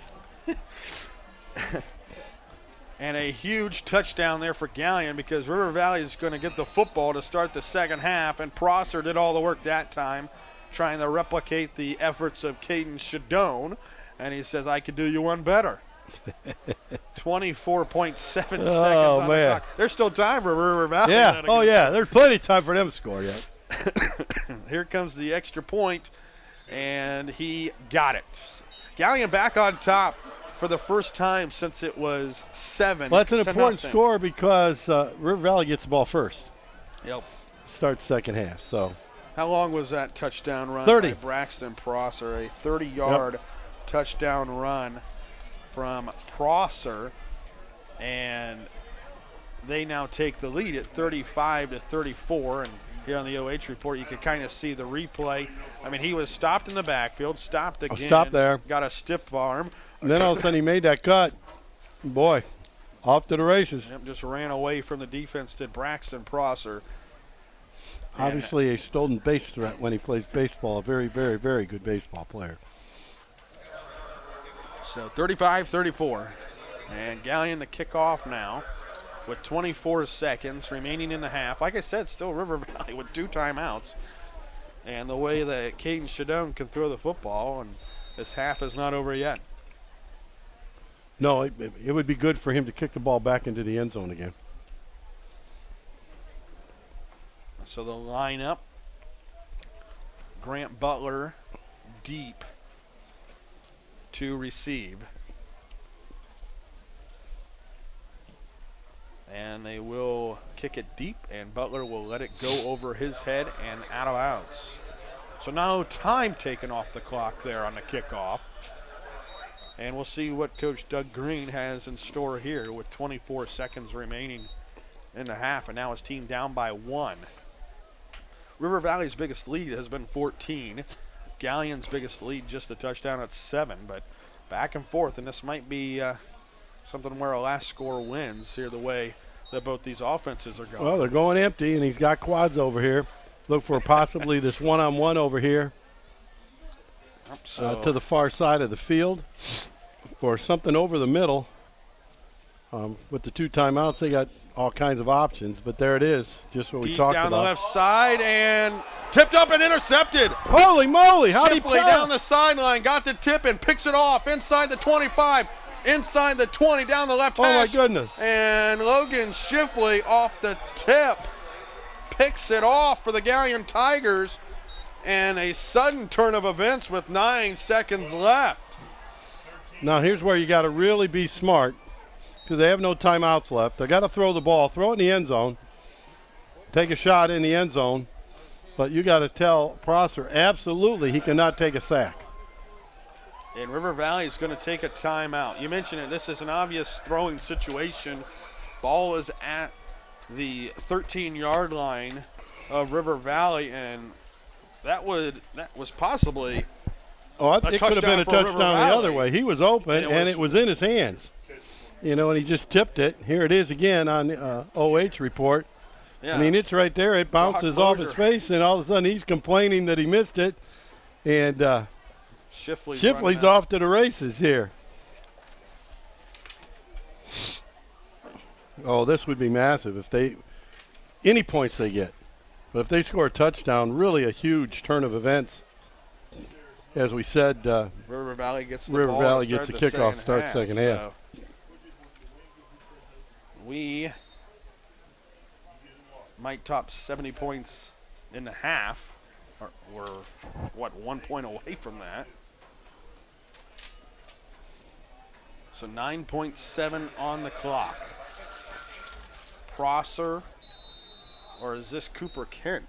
It is Cooper Kent in the gun. Prosser goes in motion. They'll hand it off to him. He's going to throw. Corner of the end zone. He caught it. Diving attempt. Did he get in? He did. Unbelievable. There's no replay here. So it's a touchdown. See the replay. Who was it that caught it? It was Landon Prosser for the touchdown. Are you kidding me? A diving out-of-bounds attempt from Landon Prosser. Let's watch the replay. He's a we have freshman. it here on the OH report as Kent tossed it or handed it off to Prosser, who threw it into the corner, and he did drag the foot. Couldn't see where the ball was, but he drags the foot, and that is a pretty savvy play by a freshman. So it's now 41-34. Here's the extra point brought to you by FC Bank, and he'll knock it through, and Galion all of a sudden with an 8-point advantage with 3 seconds left in the half. Prosser to Prosser. This is incredible. Gives Galion 42 points in the half. 13-yard touchdown 70 pass. may not be enough to win it. 3 seconds on the clock, and that interception by Logan Shifley. What a change of events. Yeah, we mentioned it was going to be a touchdown for River Valley possibly to Brock Mosier, and it tips out of his hands and right into the hands of Shifley. And it's now 42-34. Galion with their largest advantage of the game at 8 points. So Galion set the kickoff now from their own 40 with an 8-point advantage. And what a catch there by Landon Prosser.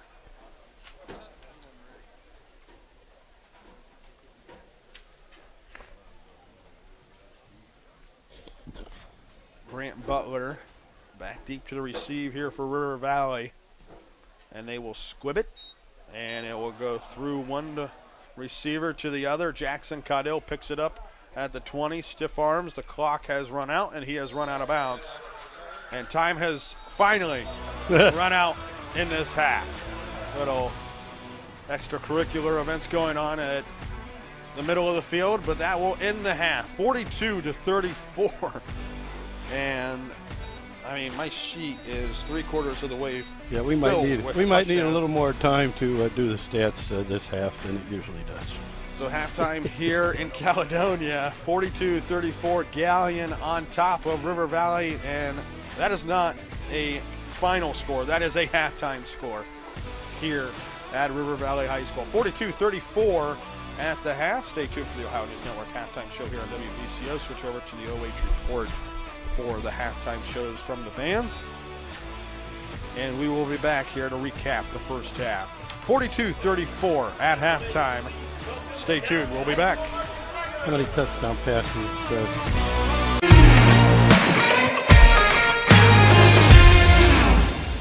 Maumee Bay Turf Center, a leader in synthetic sports surfaces as well as natural field construction, maintenance, and renovation. Maumee Bay Turf is part of Turf Nation, the most trusted source in the synthetic turf industry, including creating the surface for the biggest game in pro football.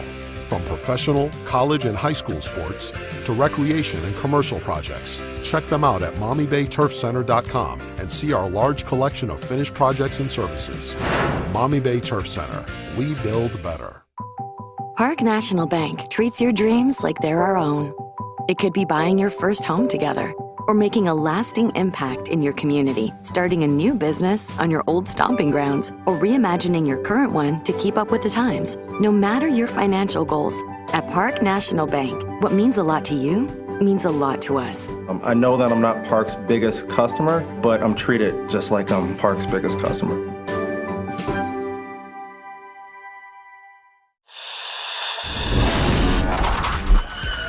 He's going to send a line drive down the field. It'll be fielded on the bounce. That is Schieffer. Schieffer finds a hole at the center. Schieffer turns on the burners. Schieffer could go. He's at the 50, 45. He's got one man to beat. Schieffer with the ball in his left hand. He's going to take it to the house. Whitford opens up the second half with the kick return touchdown.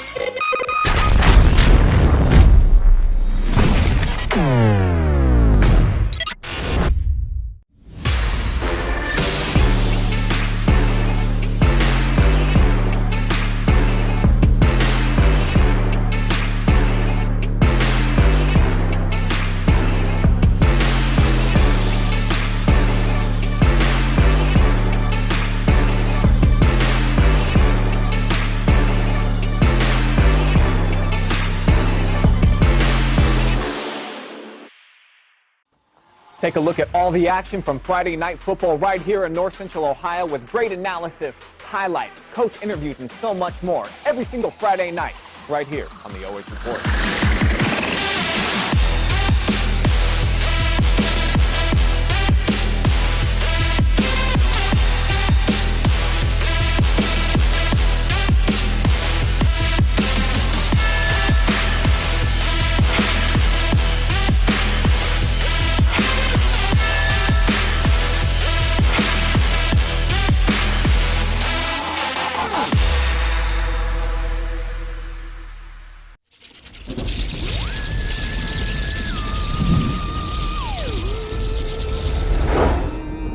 Happy Halloween!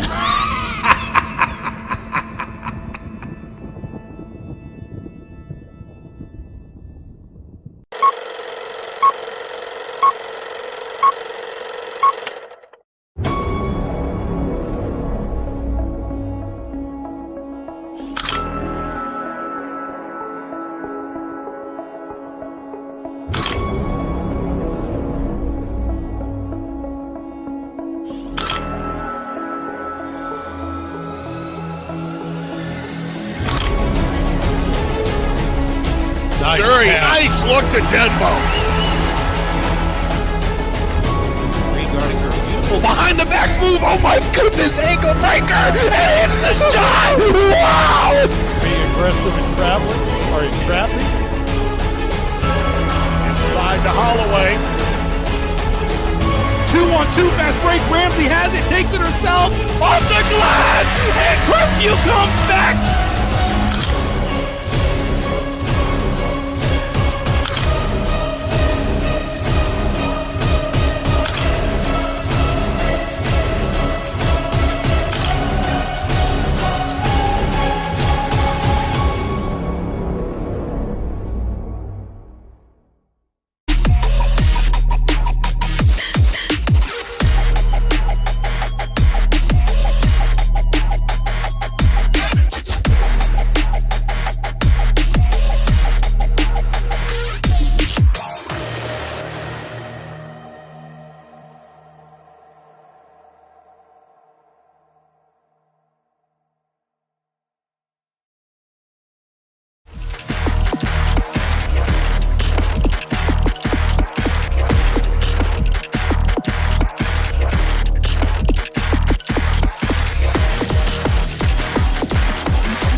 Jared Moore, Tim Birie here at River Valley High School. Here at halftime, River Valley and Galion in what has been the most offensive output. Well, I mean, it's kind of what we expected, I guess, here tonight. Did you expect this, though? No. It's like, I thought maybe at halftime more like 28-28, but all of a sudden we had that explosion.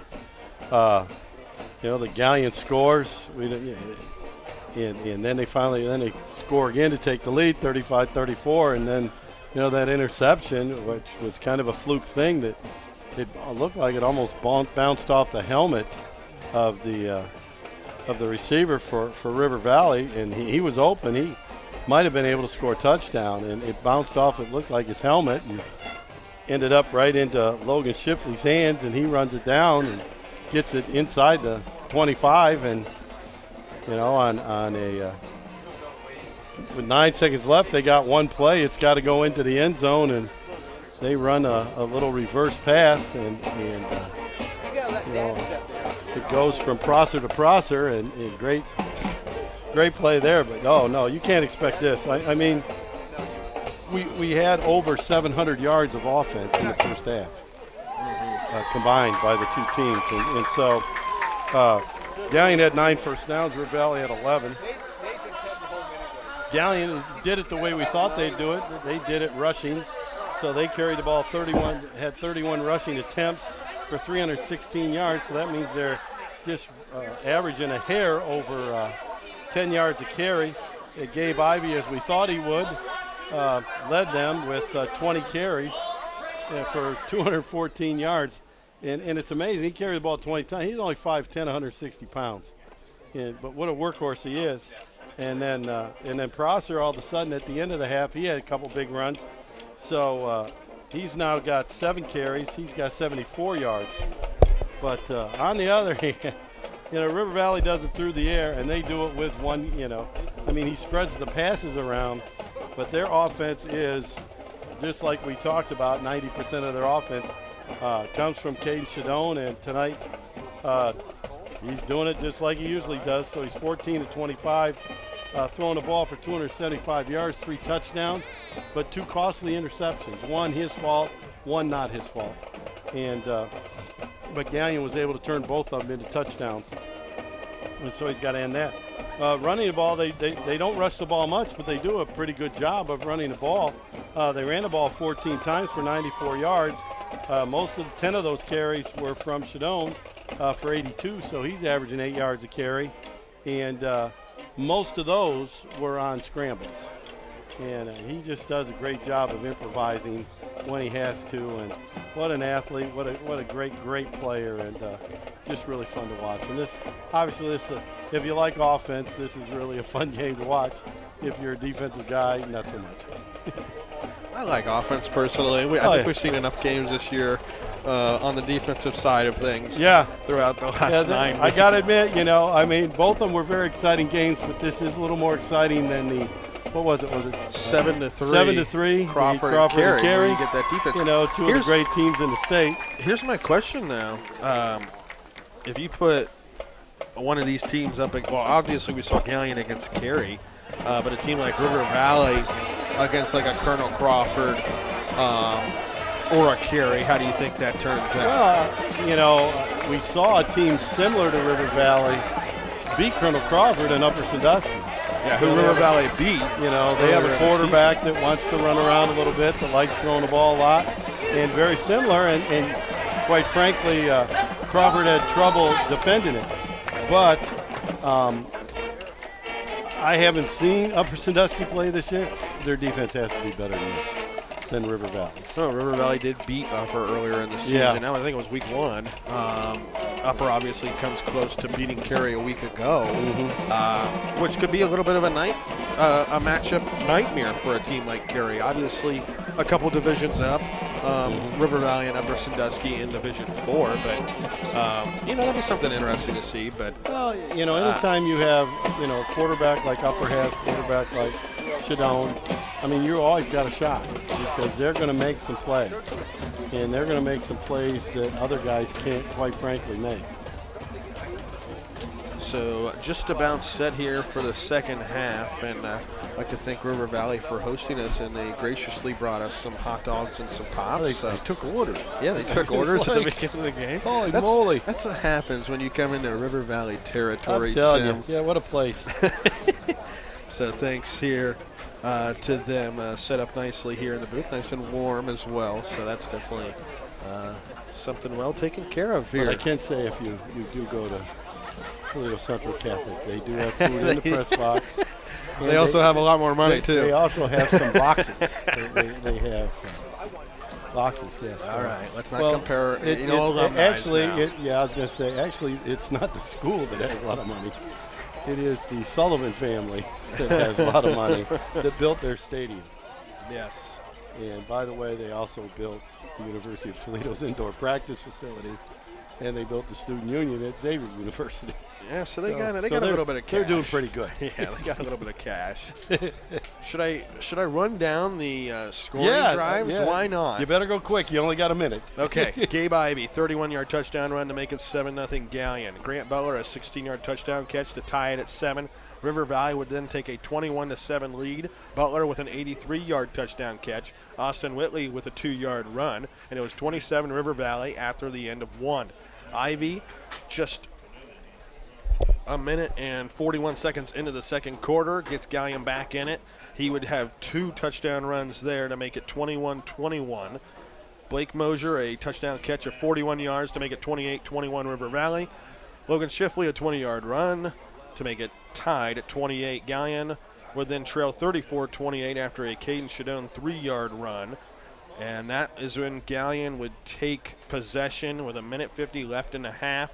They would score 2 more touchdowns to take a 42-34 lead. Prosser, a 30-yard touchdown run, and then Prosser to Prosser. It was Braxton Prosser to Landon Prosser to end the first half with 3 seconds, and Galion with a 42-34 lead. Lincoln Tyrell also with a blocked PAT, which might be the difference in a game like this here tonight. And they give me 3 more minutes now, the extra time on the clock, so I did that perfectly. Now that you're out of breath? Yes, now that I'm out of breath after that one, we're going to take a timeout. When we come back, we will have second half action here on WBCO and the OH Report.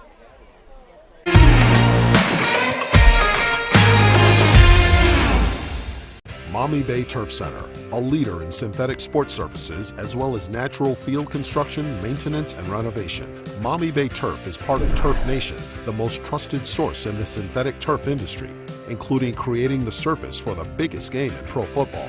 From professional, college, and high school sports to recreation and commercial projects. Check them out at MaumeeBayTurfCenter.com and see our large collection of finished projects and services.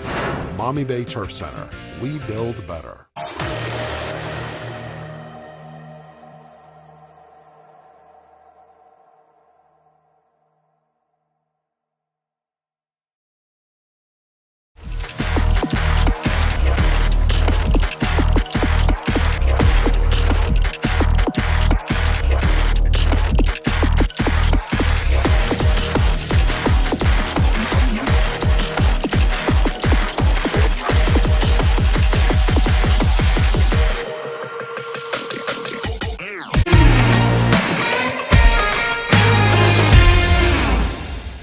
Here on WBCO and the OH Report, Galion and River Valley set to kick off the second half here in Caledonia. River Valley trailing Galion 42-34.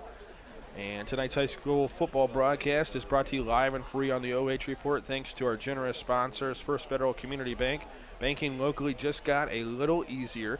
North Central State College, providing individuals with the knowledge, skills, and inspiration to succeed in their chosen paths. Dom's Detailing, great process plus great people equals great success. Maumee Bay Turf Center at Maumee Bay Turf. It's simple. We build better. Park National Bank, where you mean more, and WQEL and WBCO Radio. And thanks to them here on the OH Report. Jared Moore, Tim Birie here on WBCO and the OH Report. And what a game we have in store for the second half. And We are at almost 9 o'clock, 8:53. This might be the longest game as far as live time. Yeah. And I'm not ruling out overtime either. Oh, no. Well, that'll be interesting. You know, obviously we got to see if somebody can pick up a couple stops. Galion didn't really get any stops, but they did get 2 turnovers. And early in late in the, I guess, first quarter, early second quarter, or whenever that was, River Valley came up with 2 straight stops on Galion. So, you know, let's see what's going to happen. Galion's done this all year, though. Galion has had, you know, they haven't had a lot of interceptions, but they have recovered a lot of fumbles and have caused a lot of fumbles. So they have turned their opponents over a lot. And, you know, River Valley hasn't got a whole lot of stops all year against anybody. They give up a lot of points, but what can they do different here? I mean, they've stacked the box. I know we talked about it at halftime a little bit, but you stack the box with 8, 9 guys, you still get Gabe Ivey to the second level untouched. And how does that happen? Yeah, I just think all they've done with putting so many people up there is they've kind of gotten in each other's way. Yeah. So they might as well, you know, they're playing like a 50-look defense. Little pooch kick here, and fielded and brought down. Wow, that was by I think you wanted to get a little deeper. I think you probably wanted to hit it a little bit deeper. It was almost more of a onside kick almost, it seemed I think they wanted to get it just over that second line and try to maybe recover it as it was bouncing around, but he didn't kick it quite deep enough. But, yeah, what I was saying, you know, maybe they got to back up the other guys a little bit because all they're doing is getting in each other's way and running into each other. 42-34 Galion, started the second half. Shidone hands it Whitley. He'll bounce it outside, cuts it back across midfield, and already one play into the second half, and the Vikings are into Galion territory once again.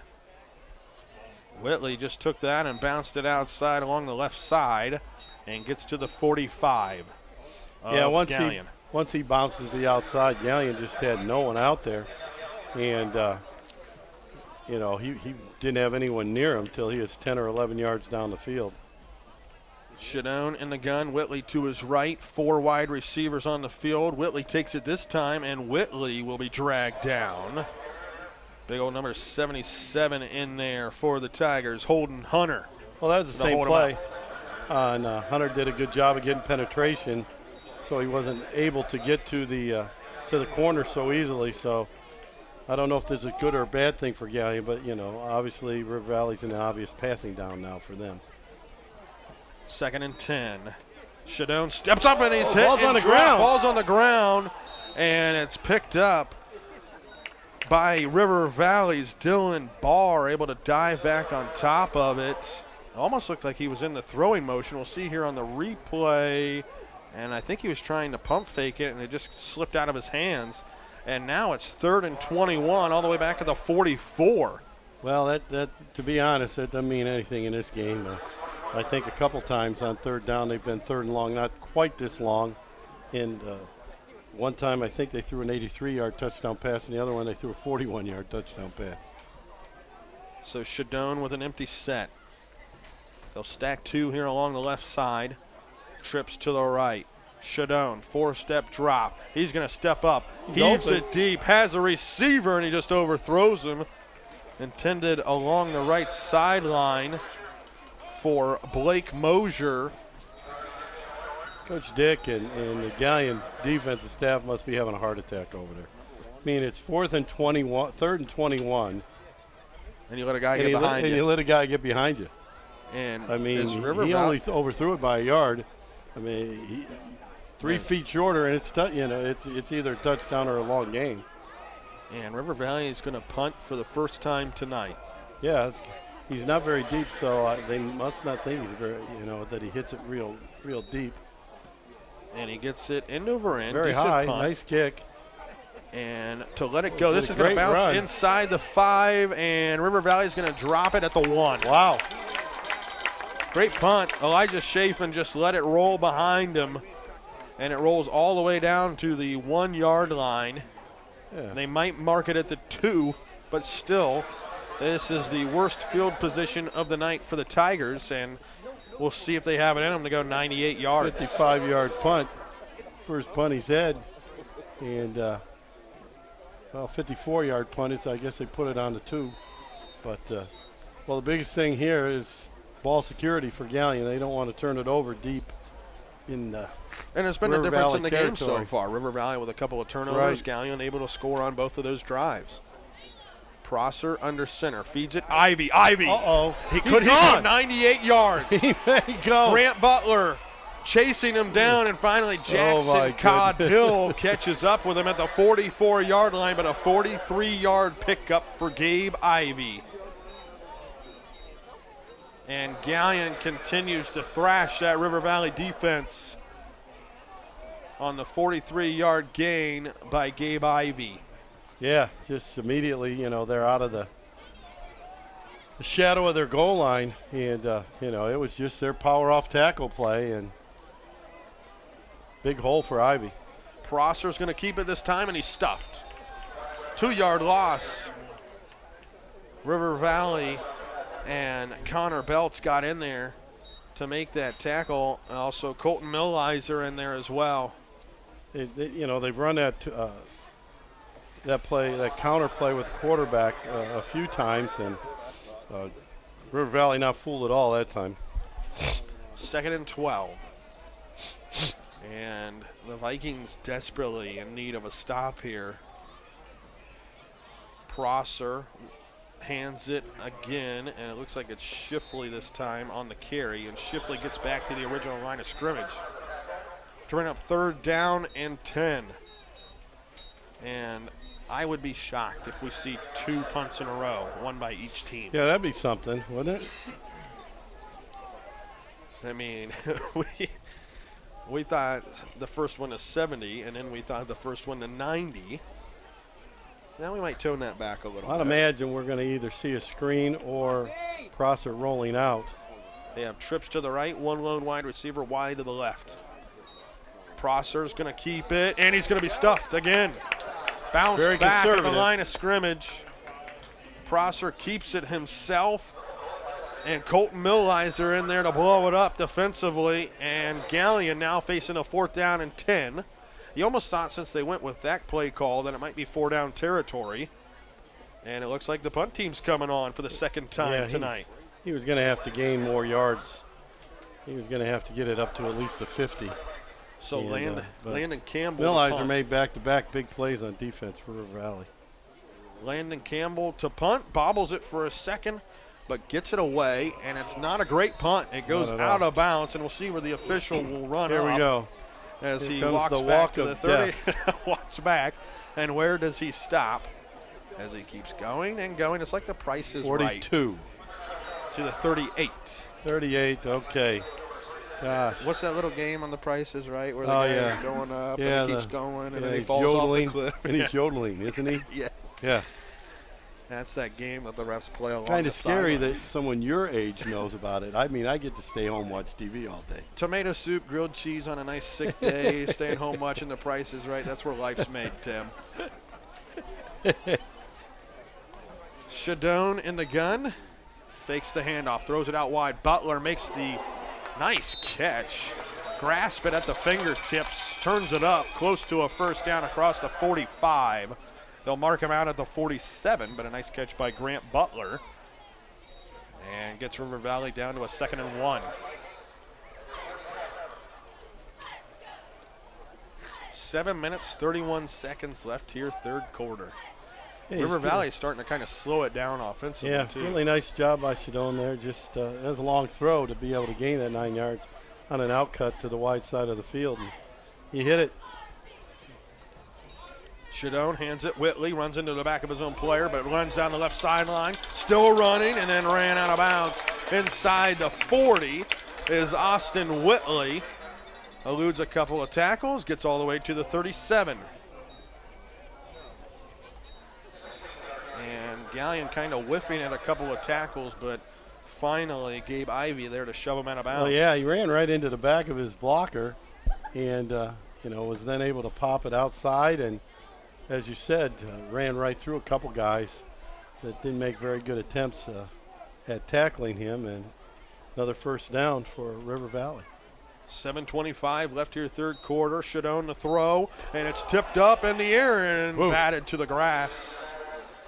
Luckily for the Vikings, almost their third interception of the game, as it was batted at the line of scrimmage, and that floated in the air for what seemed like an eternity.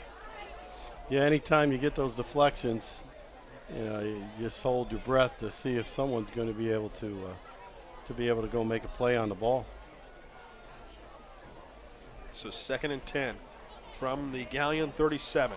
River Valley trailing 42-34. They'll split out the quads wide to the right. One lone receiver wide to the left here for River Valley. Shidone to throw, fires it along the left side, and it's incomplete through the hands of Brock Mosier. Incomplete to bring up third down. And obviously this is 4-down territory. You don't see that happen very often. River Valley, I mean, their receivers got nice hands. There's not many drops, and that was one of the few that we've had. We had the one off the face mask and probably that one, and that's it. Yeah, which led to an interception, which led to Galion taking the 42-34 lead in the halftime. Right. They're going to stack up 4 wide receivers. I've never seen just a a single file line. Shidone to throw. Shidone trying to slip out of a sack, and he does not. And it's a huge sack all the way back at the 46. And what was originally 4-down territory, now we'll see what Coach Doug Green decides.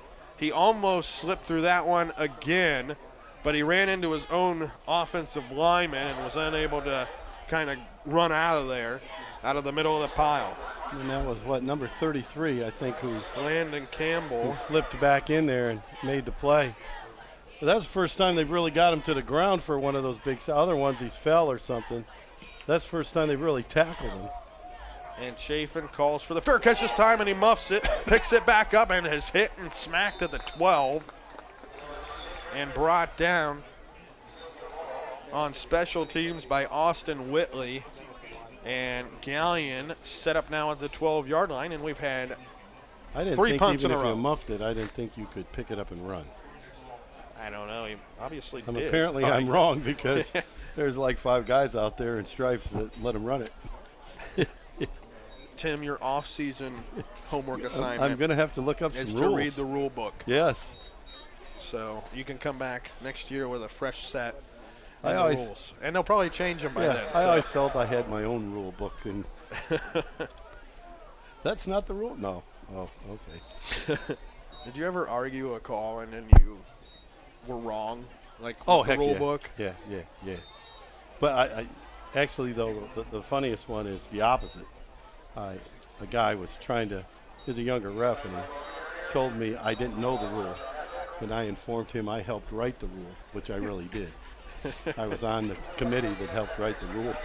Nice. So you were right this time. And as I was in my screaming and he teed me, I said, I called the other ref over and told him what I said, and he went back and they talked it over and they declined the tee. Took it away. That has not happened very often, I'm assuming. Never. 2nd and 6 here for Galion. And I believe it's Ivy running outside along the left side, trying to stay patient behind the blockers, but he's shoved back by Garrison, able to blow up that play and shove him back. And a gain of River Valley tacklers in there as well. And it brings up another 3rd down situation. Last time Ivy did that where he's showing all the patience, he popped out of there and gained like 14 or 15 yards. That time, River Valley pursued much better, and we're able to make the hit. So a 3rd and 7, 5:12 to play here, third quarter. It's kind of crazy. 7 minutes, no one scored. Lead. 42-34, Tigers on top. Prosser and the gun here from their own 15. Hands it, Ivy, no, he'll fake it, throws it out wide, and it's caught. Turning upfield across the 30 is Shipley to the 35, picks up the first down. A huge first down to the 36-yard line for Logan Shipley, yards after the catch. And plenty of space out there for Shipley to pick up that first down. And catching him from behind was Will Garrison. A little play action, and snuck him out into the flat out there about 12 yards deep and made the catch, got 7 or 8 yards after the catch, and got them out from the shadow of their goal line. 1st and 10 from the 36. They run it off tackle on the counter play to Ivy, and Ivy is tripped up right at the line of scrimmage. Mason Miracle in there on the tackle. And it's 2nd down and 9 for the Tigers. And basically 2/3 through this 3rd quarter. I formation time for Galion. Frankhouse and Ivy. River Valley almost flinches defensively. How he didn't go but offside. Holds. Prosser under center, feeds it Ivy. Ivy trying to bounce it outside. He will not get there again. That River Valley defensive line holding up here on 2nd down. And it's now 3rd and 8. That's one of the few times I think Ivy made a bad read. I think he should have cut it back to the inside. There seemed to be a seam there, and he decided to try to pop it outside, and only got a yard. I think if he would have cut it back a little bit against the grain, there was some room there. So a huge 3rd down play here for that River Valley defense, facing a 3rd and 8. Prosser rolls out, he's going to run. Prosser bounces it outside, now cutting it back in. He is close to a 1st down. I think he got it. Right at the line to gain. I think they may measure it. They may measure this. They know it's close enough that he stopped the clock. Looks like they're going to move him forward. I don't know. Wow, he gave it I don't to know him, why they didn't give the measurement there, but looked right at the line to gain.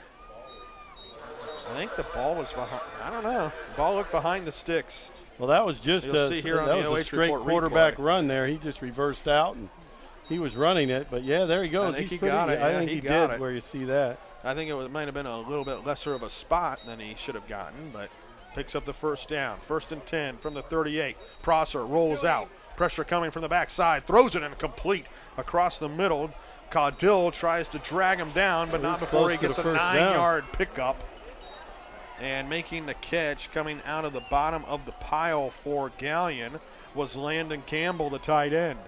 It'll be 2nd down and a foot into River Valley territory to the 45-yard line. They ran that boot action again, and the tight end was able to sneak out there and made a nice catch, and then dragged a whole host of River Valley tacklers for about 4 yards. Now the whole playbook's open. You might be able to hit a long one here, go play action. I mean, they're in the eye, so they're usually running off tackle. They'll run it with the fullback, Frankhouse, on the dive play, and he'll fall forward for the 1st down to the 41-yard line. And if you're River Valley here, I mean, you almost need a turnover at this point, it seems like. Well, they really need to get a stop. I don't think they want to go down. I mean, obviously their offense is gifted, so I don't think they probably worry about being 2 scores down, but the way their defense is not able to get stops when they need it, I don't think they want to get 2 scores down, certainly. And especially, they could get very impatient here. This has been a long drive. A minute 15, they'll run the dive again. Frankhouse into the open field across the 20 and tripped up inside the 20 as Carson Frankhouse and another Galion 1st down just continue to move the chains to the 19-yard line, and now they're in the red zone with 1 minute remaining here, 3rd quarter, and that 8-point lead still here in quarter number 3. Well, they just ran a little fullback trap there and double team the nose guy, the guy that's playing over the center, or just off to the center, and pulled the guard around to knock out the other tackle, and got a guy up on a linebacker, and big hole for Frankhouse. Prosser in the gun with Ivy to his left. They'll feed it Ivy inside the 10, inside the 5, and finally tripped up inside the 5, but it will be a 1st and goal at the 2-yard line for Galion. And we'll see. It's their 5th 1st down on this drive. It could be the last play of the quarter. Yeah, this is the opposite of what River Valley wants to do. Coach Dick's just going to bring him to the sideline. let the clock run out. And what seemed improbable, the impossible has happened, and we have no score in the third quarter. That's crazy. It is Galion 42, River Valley 34, but Galion knocking on the door inside the 5. They have a first and goal when we come back. Quarter number 4 here on WBCO and the OH Report.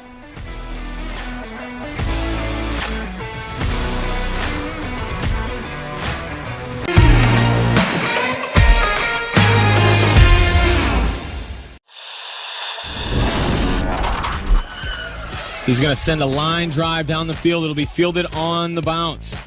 That is Schieffer. Schieffer finds a hole at the center. Schieffer turns on the burners. Schieffer could go. He's at the 50, 45. He's got one man to beat. Schieffer with the ball in his left hand. He's going to take it to the house. Whitford opens up the second half with the kick return touchdown.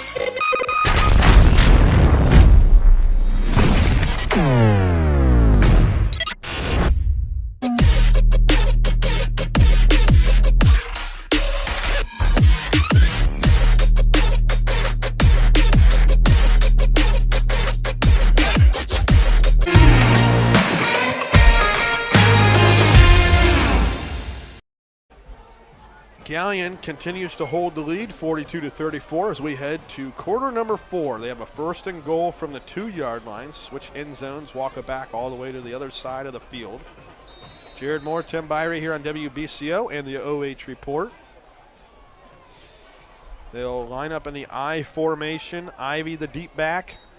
They'll feed it Frankhouse. Frankhouse, did he get in? He falls forward. Close. They're going to look and see where he's laying. And the officials come in, and it is second down. He must have gained about 1.5 yards.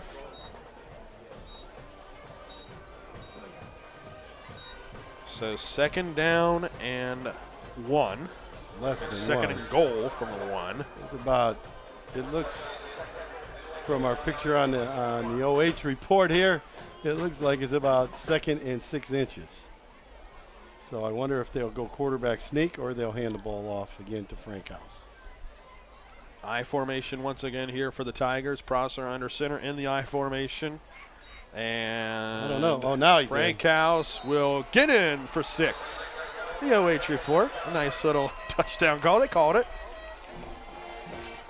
Carson Frankhouse with his first touchdown from 1 yard out. And Galion now with their largest lead at 14. After the 1 yard touchdown run. And that drive took up, at least 6 minutes of game clock for the Tigers. You know, Frankhouse, he's done a good job on defense as well as a linebacker. You know, he's only a junior. I mean, Galion's got a bright future with this squad. Jackson Hart to attempt the extra point, and this time he makes it again. It is 49-34, Galion on top. That River Valley offense has been on the sideline for a long time. They come back out here when we come back here on WBCO and the OH Report.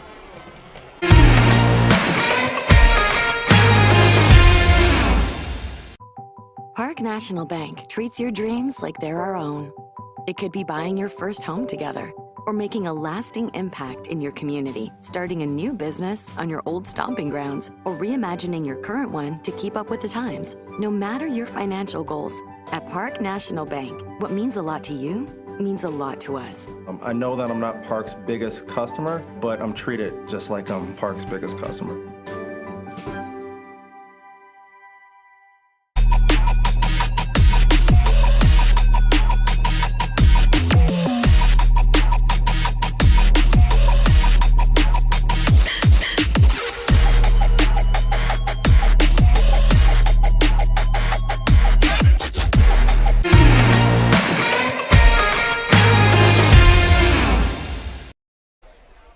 (49-34), Galion leading.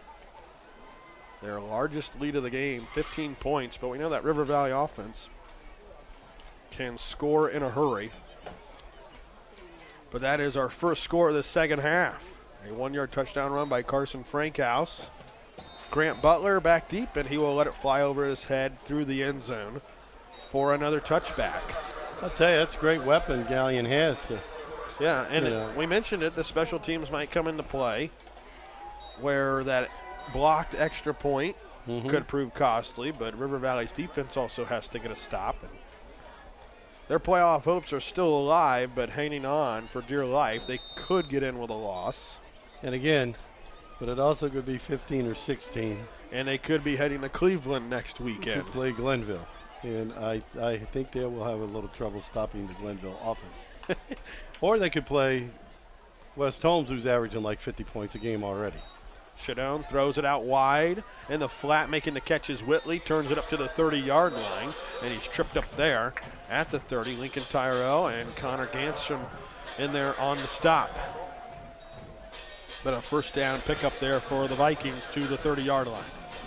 Just playing a little soft coverage, just ran an out cut, and they're playing back and playing off of them, trying to prevent that big play. And it's just hard to defend these guys. Do you play back or do you play up? Now they're playing all up. Shidone in the gun, back to pass, pressure coming.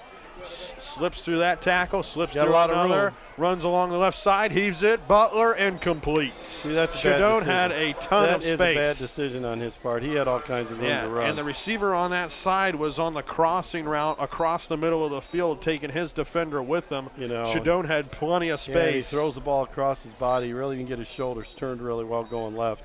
And he had all kinds of room. He's going to, at worst, get a first down.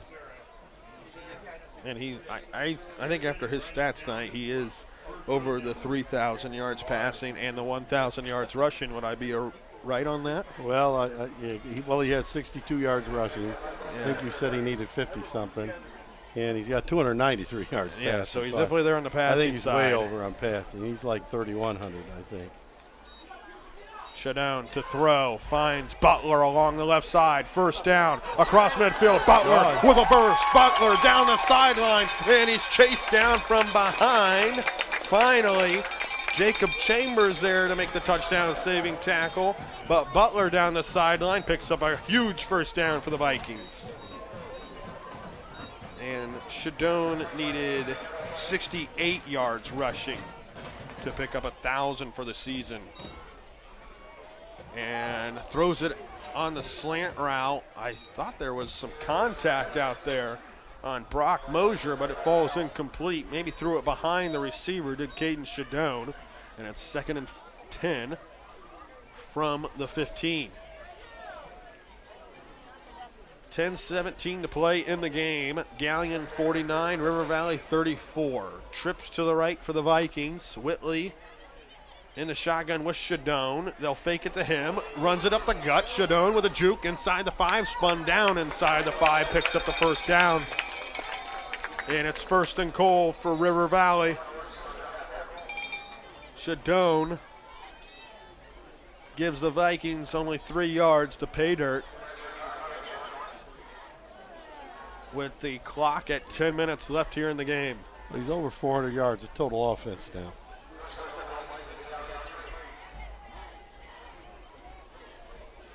And River Valley setting up here on 1st and goal from the 3 with an empty set once again. They'll spread it out. 5 wide for River Valley. Shidone fakes the handoff, goes up the middle and is stopped at the line of scrimmage. Shidone on the quarterback keeper that time is stopped for no gain.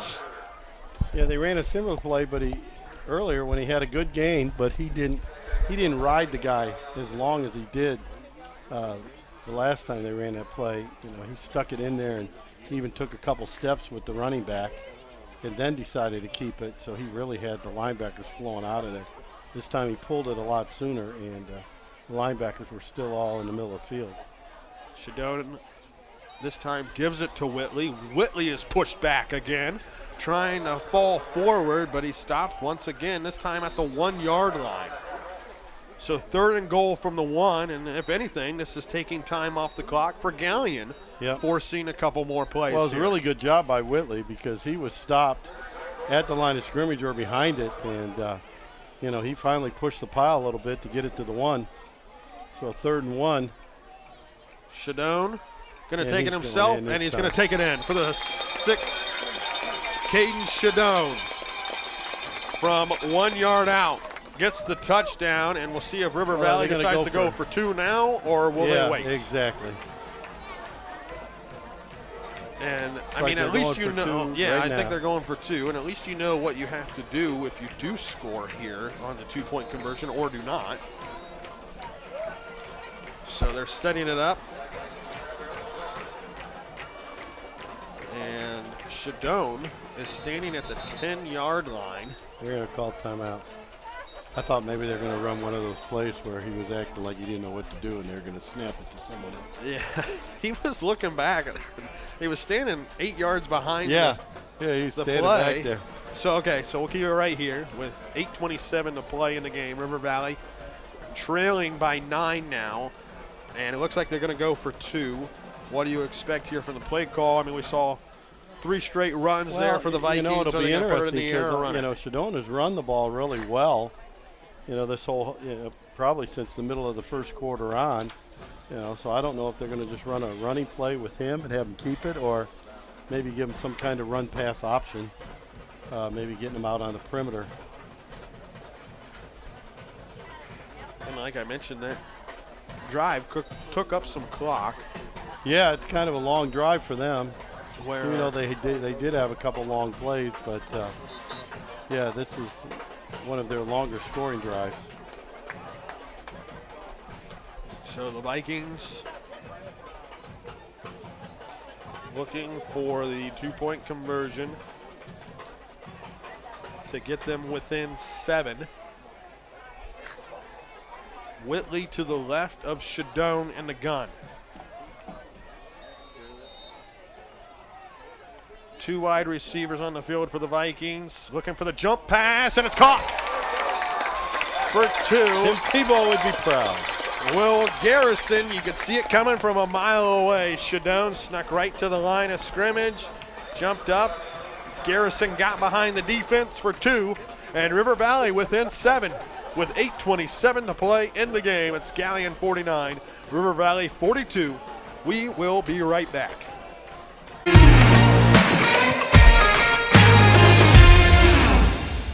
Maumee Bay Turf Center, a leader in synthetic sports surfaces as well as natural field construction, maintenance, and renovation. Maumee Bay Turf is part of Turf Nation, the most trusted source in the synthetic turf industry, including creating the surface for the biggest game in pro football. From professional, college, and high school sports to recreation and commercial projects. Check them out at MaumeeBayTurfCenter.com and see our large collection of finished projects and services. Maumee Bay Turf Center, we build better. Park National Bank treats your dreams like they're our own. It could be buying your first home together, or making a lasting impact in your community, starting a new business on your old stomping grounds, or reimagining your current one to keep up with the times. No matter your financial goals, at Park National Bank, what means a lot to you means a lot to us. I know that I'm not Park's biggest customer, but I'm treated just like I'm Park's biggest customer.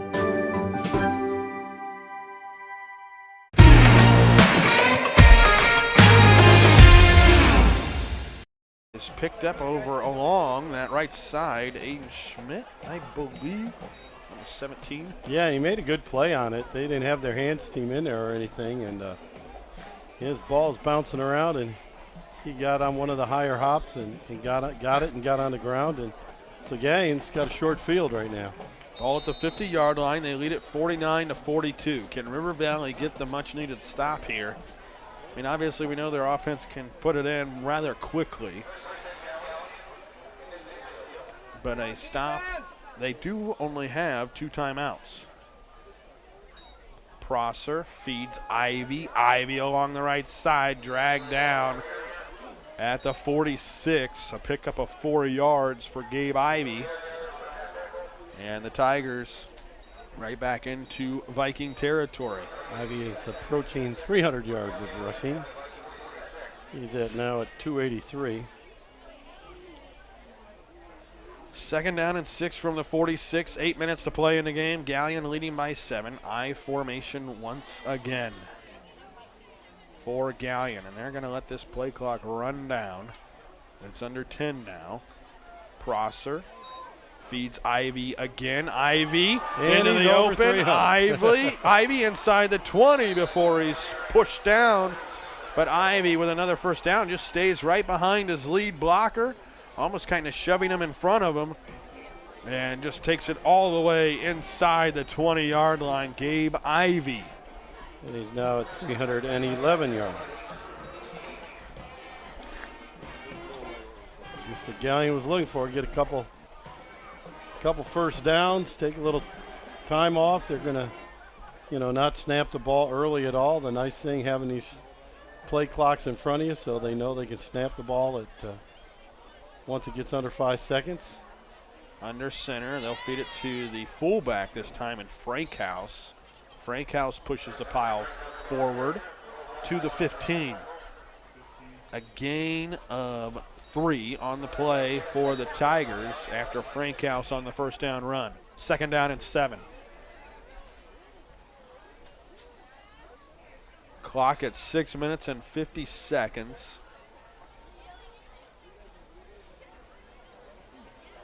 Play clock now at 15 seconds. They might be going to let it run. No, they're going to snap it. I thought maybe they'd let it run all the way down, call timeout. I formation once again. Prosser to Ivy. Ivy bouncing it outside, back inside the 5. Ivy is brought down there at the 5. Another first down for the Tigers. Trying to ice this game away. Ball placed at the 4-yard line. 1st and goal from the 4. 29th carry for Ivy. I mean, Tim, you would think it would be as easy as just getting one stop defensively. Yeah. But they can't do it. No. Well, the offensive line, I think, is wearing them down now. It is a good size offensive line that Galion has. Ivy this time is stuffed right at the line of scrimmage. And almost maybe a little design play there, I would assume. It doesn't hurt. Kind of run into your defensive line there, making the tackle, but taking more time off the clock. Actually lost a yard, it looks like. Maybe, about a half a yard or so. Just inside the 5-yard line, 2nd and goal. Well, look for, if they don't give the ball to Frankhouse on the dive and just push, look for Ivy try to pop this to the outside. Looks like he's got some room to run out there. Prosser hands it, Frankhouse. Frankhouse shoving the pile, but the pile going back. Give him forward progress to the 4 for Frankhouse. 3rd and goal now from the 3. So River Valley defensively holding up, but is it more Galion taking time off the clock until they get the right play call? They may run it down and call time this time. Play clock at 15. I don't know if Ivy can throw it or not, but if they would toss it to him and just have him pass it, I don't think there will be anyone around the receiver. Would you even risk that, though, at this point? River Valley defensively holding up again. They stop him at the 3. No gain on the play for Gabe Ivy. And now it is 4th down, and I believe River Valley takes the timeout. So you would risk it. Oh, no doubt. Toss it, and you risk an interception? If he can. Oh, heck no. He ain't going to throw an interception. There ain't going to be no one near the guy. Okay. I mean, he's running like he slip a tight end on the backside? Yeah. He's running 31 times for over 300 yards. They are not going to think he's going to throw it. Well, what was it? Earlier in the game, Galion had a 3rd down where Prosser rolls out, throws it back to the tight end, and River Valley was there to stop it. Right. You see that coming into play here? No. This is the biggest play of the game. I mean, because Galion hasn't thrown the ball much at all tonight, and nor all year, and only when they really had to. But yeah, look for him to. He's going to come up with something. I can't imagine this time. I mean, they're on a 4-yard line. It says 4th and 3, but that stick sure looks like it's on the 4-yard line. Yeah, you look across to that down marker. It's close to the 4. So. It's closer to the 4 than it is the 3. They got this big wide side of the field. So are they going to run a sweep this way and try to get outside? I don't know. 4th and goal from the 3. Prosser fakes the handoff, rolls out, tosses it, caught, touchdown. Is that Frankhouse? It was Landon Campbell. Okay, the tight end. So River Valley holds them on 3rd down, but cannot get the stop. Well, that was huge, certainly. Because even if River Valley scores, it's going to force them to onside kick again. And Campbell was wide open in the end zone for the touchdown. So a 4:19 left. Here's the extra point brought to you by FC Bank, your friendly community bank.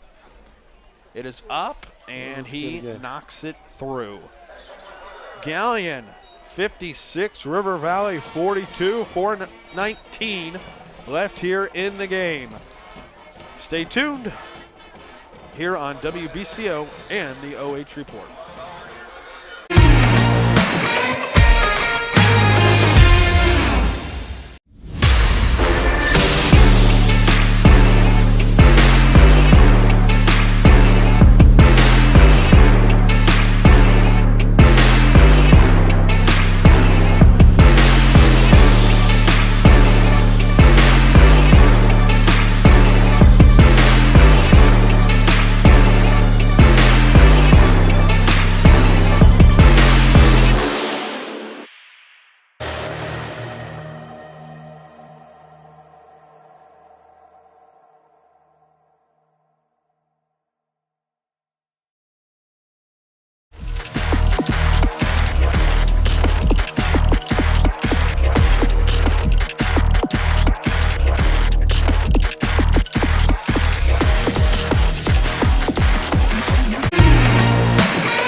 Back here on WBCO and the OH Report, Galion with a 3-yard touchdown pass. Braxton Prosser to Landon Campbell gives them a 14-point lead, and once again through the back of the end zone, Alan Carver. What is that, like his 5th straight touchback? I mean, they were playing around a little bit there he's in the first quarter, and then they finally realized. And do different things. Here's that touchdown again on the OH Report. Just a great design play, snuck the tight end out there. High school teams really have a hard time defending the tight end. They just have a hard time keeping track of them. And, you know, I think a lot of it's because, you know, you're asking linebackers. Well, Prosser brings the linebackers up too. And he brings the linebackers to chase him, and there he was. Quads to the right, screen pass to Butler. Butler turns it up over the 20 to the 25, down the sideline across the 30 before he is shoved out of bounds. Picks up the first down as Houston Frank in there to drag him out of bounds. But not before he gets the first down. And also stops the clock. 1 timeout left for the Vikings, so really you got to score quickly. Don't use any of your timeouts and try to get the onside kick. Oh, absolutely. Well, we could hear the Galion coaches next door yelling to move up, and they didn't move up quick enough, and they were able to hit that little screen. Whitley, counter play on the handoff, stiff arm down the sideline. Austin Whitley fumbles it out of bounds at the last second. I don't know how they mark him down there. I thought he was out of bounds way back at midfield, but he's to the 47 of Galion. Austin Whitley just tiptoeing down that sideline. He stays in bounds, yes indeed. To the 47. And 4:04 on the clock. Well, and twice they've gotten tackled out of bounds, so the clock stops. You know, they got to get him down in bounds, so they have to run some clock or call timeout. Right now, 2 plays, 2 first downs, and now Galion takes the timeout. timeout. Get a timeout. So they can regroup the defense here. Yeah, we'll keep it right here. 56-42. 4 minutes and 4 seconds left here in the game. River Valley, obviously, we mentioned the need to score quickly, and I would think they have to get the onside kick if they want to have a chance at tying or taking the lead, if they would happen to go for 2 on the second touchdown. Well, I think they have to.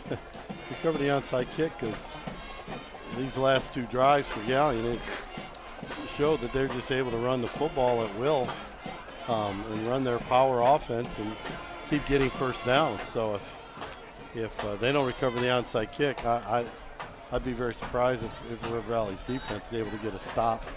And I don't mean stop from touchdown. I just mean keep them from getting first downs and running the clock out eventually. And this game turned. The interception under a minute to play in the first half. Shidone throws it right into the hands of his receiver, Blake Mosier. It bounces off of his helmet, kind of, into Logan Shifley's hands, and he takes it back almost for a touchdown, but that's where the tide turned. Now on the reverse, Grant Butler takes the toss over the 35. Got him in bounds this time. Inside the 35, Butler down at the 33. The clock will stop momentarily. And we'll see coming out of the timeout if they already have the play call here on this second play after the timeout. They will hurry it up. Only a couple seconds tick off. Shidone slips through a sack. On the run, oh my goodness, almost a game-sealing interception by Elijah Chafin right through his hands, and he could have ran for 6. Yeah, you know, again, he's just running around, Shidone running around, tried to get it over the top of him, and yeah, it was right in his hands, and Chafin just dropped it. This is always the one you worry about, because usually the next play usually results in a touchdown. 3:43 left in the game, 2nd and 10 for the Vikings, trailing 56-42. Shidone in the gun with Whitley to his right. Shidone drops back, swings it across the left side, caught, and knocked out of bounds. They're going to say no. Clock continues to run. Jackson Caudill makes the catch. But forward progress continues to run the clock. Ball just inside the 30-yard line. They're taking a lot of time. Yeah, they are. I don't know if they realize the clock has stopped or not. And clock's still running. Play clock's down to 15 seconds. 3 minutes and 12 left in the game. Don't seem to be in a hurry. 4 wide receivers, 2 to the left, 2 to the right. They'll send one in motion. It's Caudill towards the right side. Shidone's going to throw the other way. Jump ball caught. First down, River Valley inside the 10. And for the Vikings, making that catch was Brock Mosier.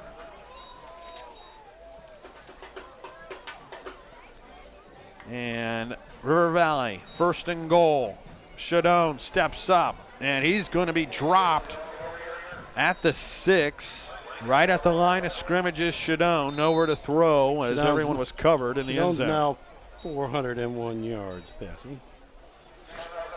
And it looks like River Valley's going to take their final timeout. I mean, they've taken enough time off the clock now. Yeah, to where it's going to need an onside kick. Galion's really done a very good job defensively of not giving up a quick touchdown. Yeah, so it's definitely going to take an onside kick for the Vikings to want to stay in this game after they would score a touchdown. That's if they score, I guess. Here at 2nd and goal from the 6, and Coach Green has his work cut out for him. He has to score the touchdown, and then they have to get the onside kick. What do you see here on 2nd down? Well, you know, I think it's just going to be Shidone running the ball. I don't know if he'll run a true quarterback draw or run the ball to the outside, you know, but he'll probably get out, try to get on the outside and run pass option. I mean, I don't really see, I don't know, I guess he could hand it to Whitley, but they just can't afford, they got to throw the ball, to be honest. They can't afford running a play and not scoring. Shidone on the rollout. He gets to the pylon and into the end zone. Touchdown, River Valley. Cayden Shidone with another touchdown run. 6 yards out this time, and River Valley trailing by 8 after the 6-yard touchdown run by Cayden Shidone. And still a ball game here in Caledonia. He is at 483 yards of total offense. And Hudson Pollock in to attempt the extra point, brought to you by FC Bank, your friendly community bank. Shidone now on the ground with 2 touchdowns. Here's the extra point, And he will get it through. Almost blocked again by Lincoln Tyrell. But it is 56-49 after the extra point. So here comes the onside kick. Galion getting their hands team out there. They did try on the previous kickoff after they scored a touchdown, and it barely went 10 yards to recover. I don't know. If I'm River Valley, I almost go for 2 if I were to score. But, of course, you got to worry about getting the onside kick first. Yeah. And their playoff hopes are hanging on. I mean, they didn't get the last one, and I don't think it was a huge, and I think it was a little bit of a surprise. Now you know it's going to be an onside kick, so you're ready for it. But you still gotta, Galion's still got to execute, as well as River Valley's got to execute, and we'll see who can make a play. So River Valley to kick off on the onside kick. And how often do you practice this in high school football? Well, the last years I was coaching, we practiced it twice a week. We would practice it on whatever day we had that special team, and then we would practice it again on Thursday nights. So here it comes. Oh, and it is high in the air, and the ball is caught, and I believe Galion has it. They came down with it at the 35. I don't know. They ran into each other. They did everything wrong. All they had to do is fair catch it. I mean, you pop it up in the air, you've got to have enough poise to fair catch it. It was bobbled around twice there. Yeah, 22. Connor Gansham along with Logan Shifley both handled the football. Yeah. So 2 minutes and 31 seconds. But Galion did get it. You do the math here, Tim. So they need a first down. If they get a first down, they can get into victory formation.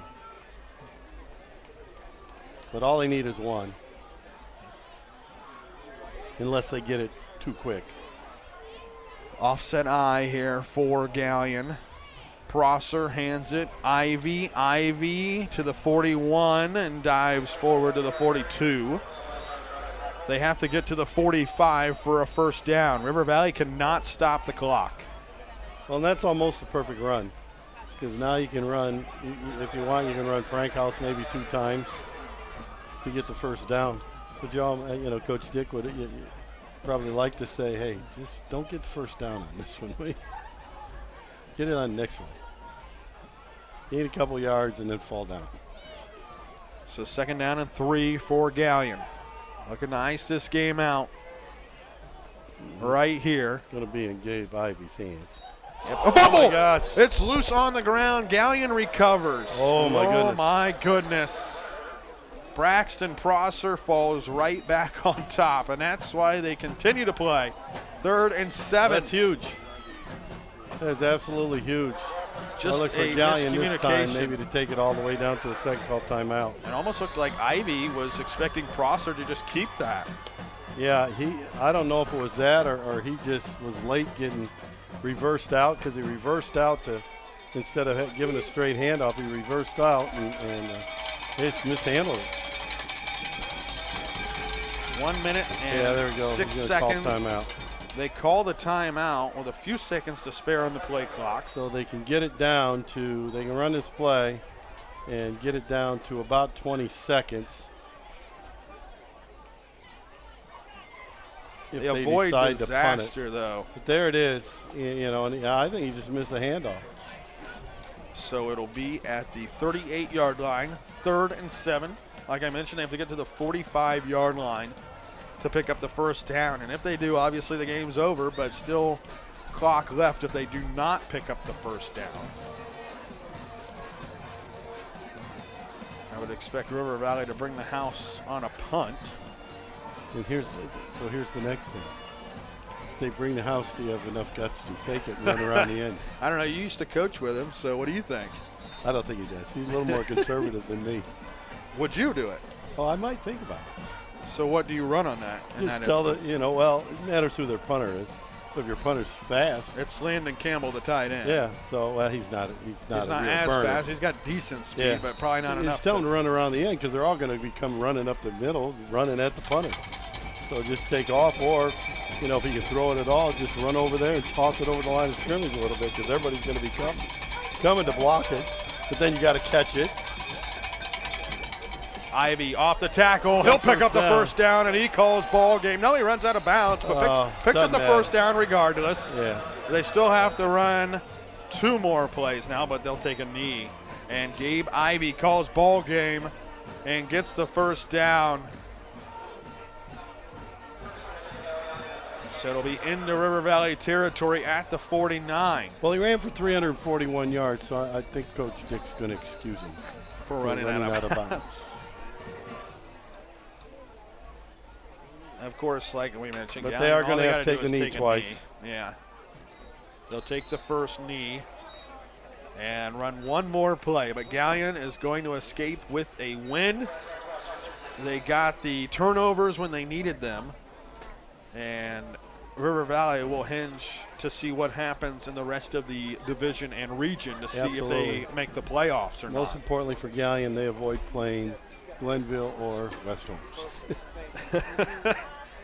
They could be anywhere from 13 to 16, it looked like. So that's going to do it. Prosser takes 1 more knee, and that will wrap it up here. There you go. Now from River Valley. They reset the clock finally. Your final score is Galion 56, River Valley 49. Galion moves to 6-4 on the season. River Valley falls to 500 at 5-5. Stay tuned here.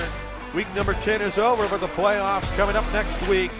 We'll wrap things up here from River Valley High School. 56-49, Galion victorious tonight. We'll be back. 42.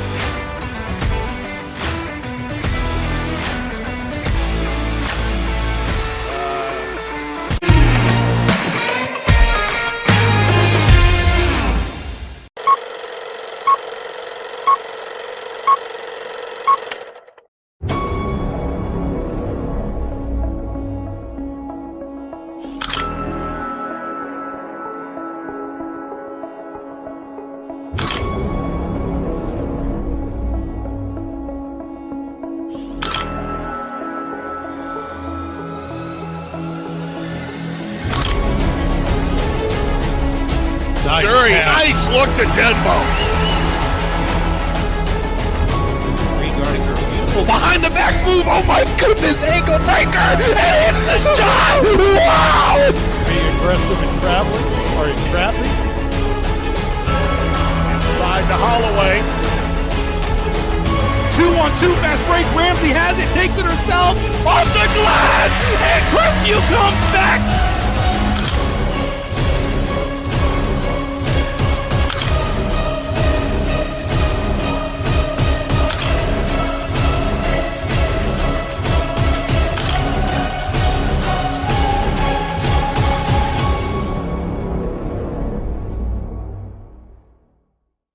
Maumee Bay Turf Center, a leader in synthetic sports surfaces as well as natural field construction, maintenance, and renovation. Maumee Bay Turf is part of Turf Nation, the most trusted source in the synthetic turf industry, including creating the surface for the biggest game in pro football.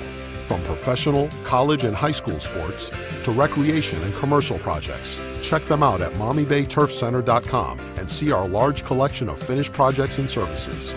Maumee Bay Turf Center, we build better.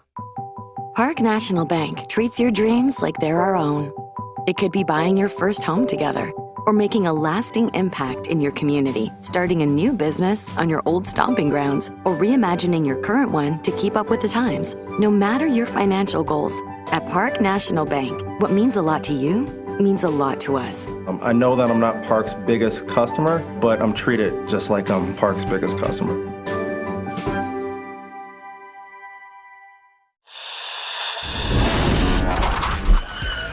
He's going to send a line drive down the field. It'll be fielded on the bounce. That is Schieffer. Schieffer finds a hole at the center. Schieffer turns on the burners. Schieffer could go. He's at the 50, 45. He's got one man to beat. Schieffer with the ball in his left hand. He's going to take it to the house. Whitford opens up the second half with the kick return touchdown.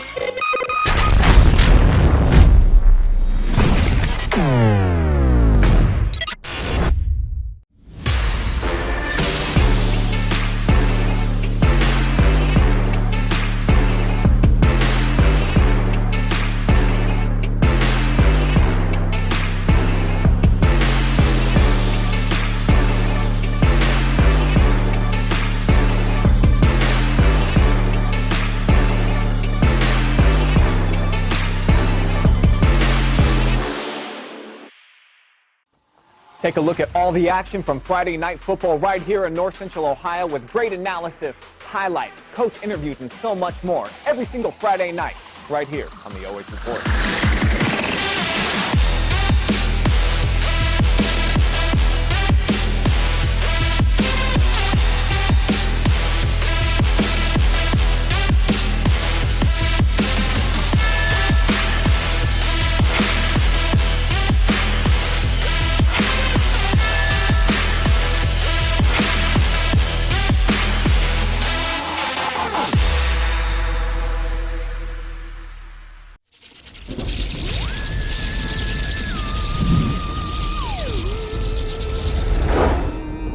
Happy Halloween!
time now for our OH Report player of the game, brought to you tonight by North Central State College, and it's going to be Galion's Gabe Ivey.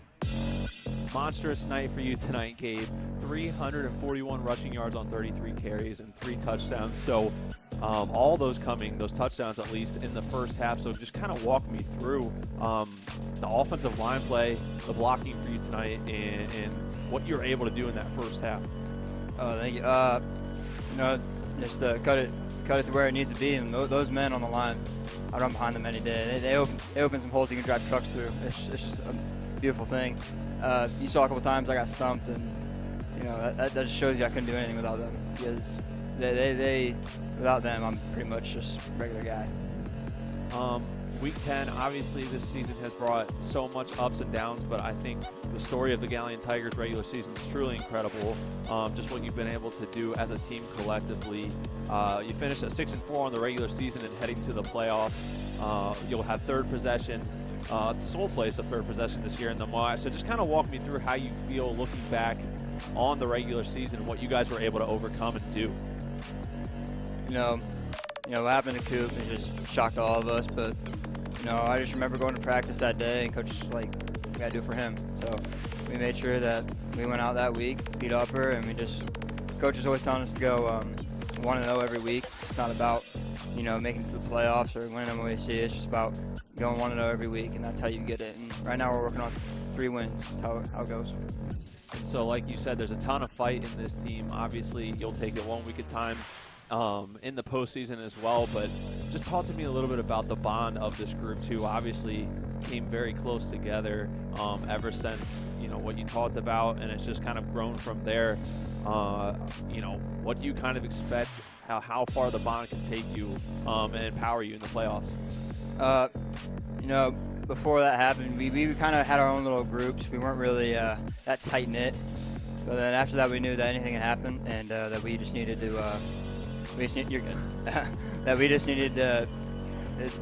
We're better together, basically, and that if we worked as a family, which is one of our cheers that we do, just that we know. And I feel like if we keep that bond, which I very much well know we will, win or lose, we're going to be brothers to the end, and I feel like it's going to be good next week.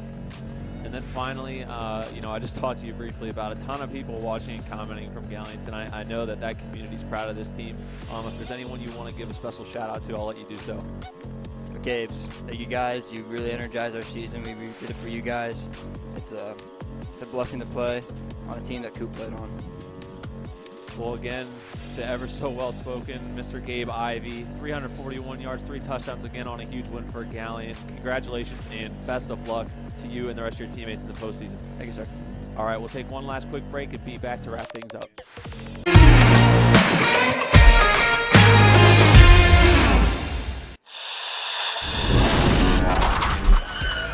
He's going to send a line drive down the field. It'll be fielded on the bounce.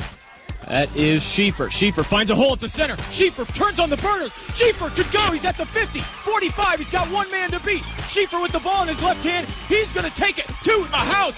Whitford opens up the second half with the kick return touchdown.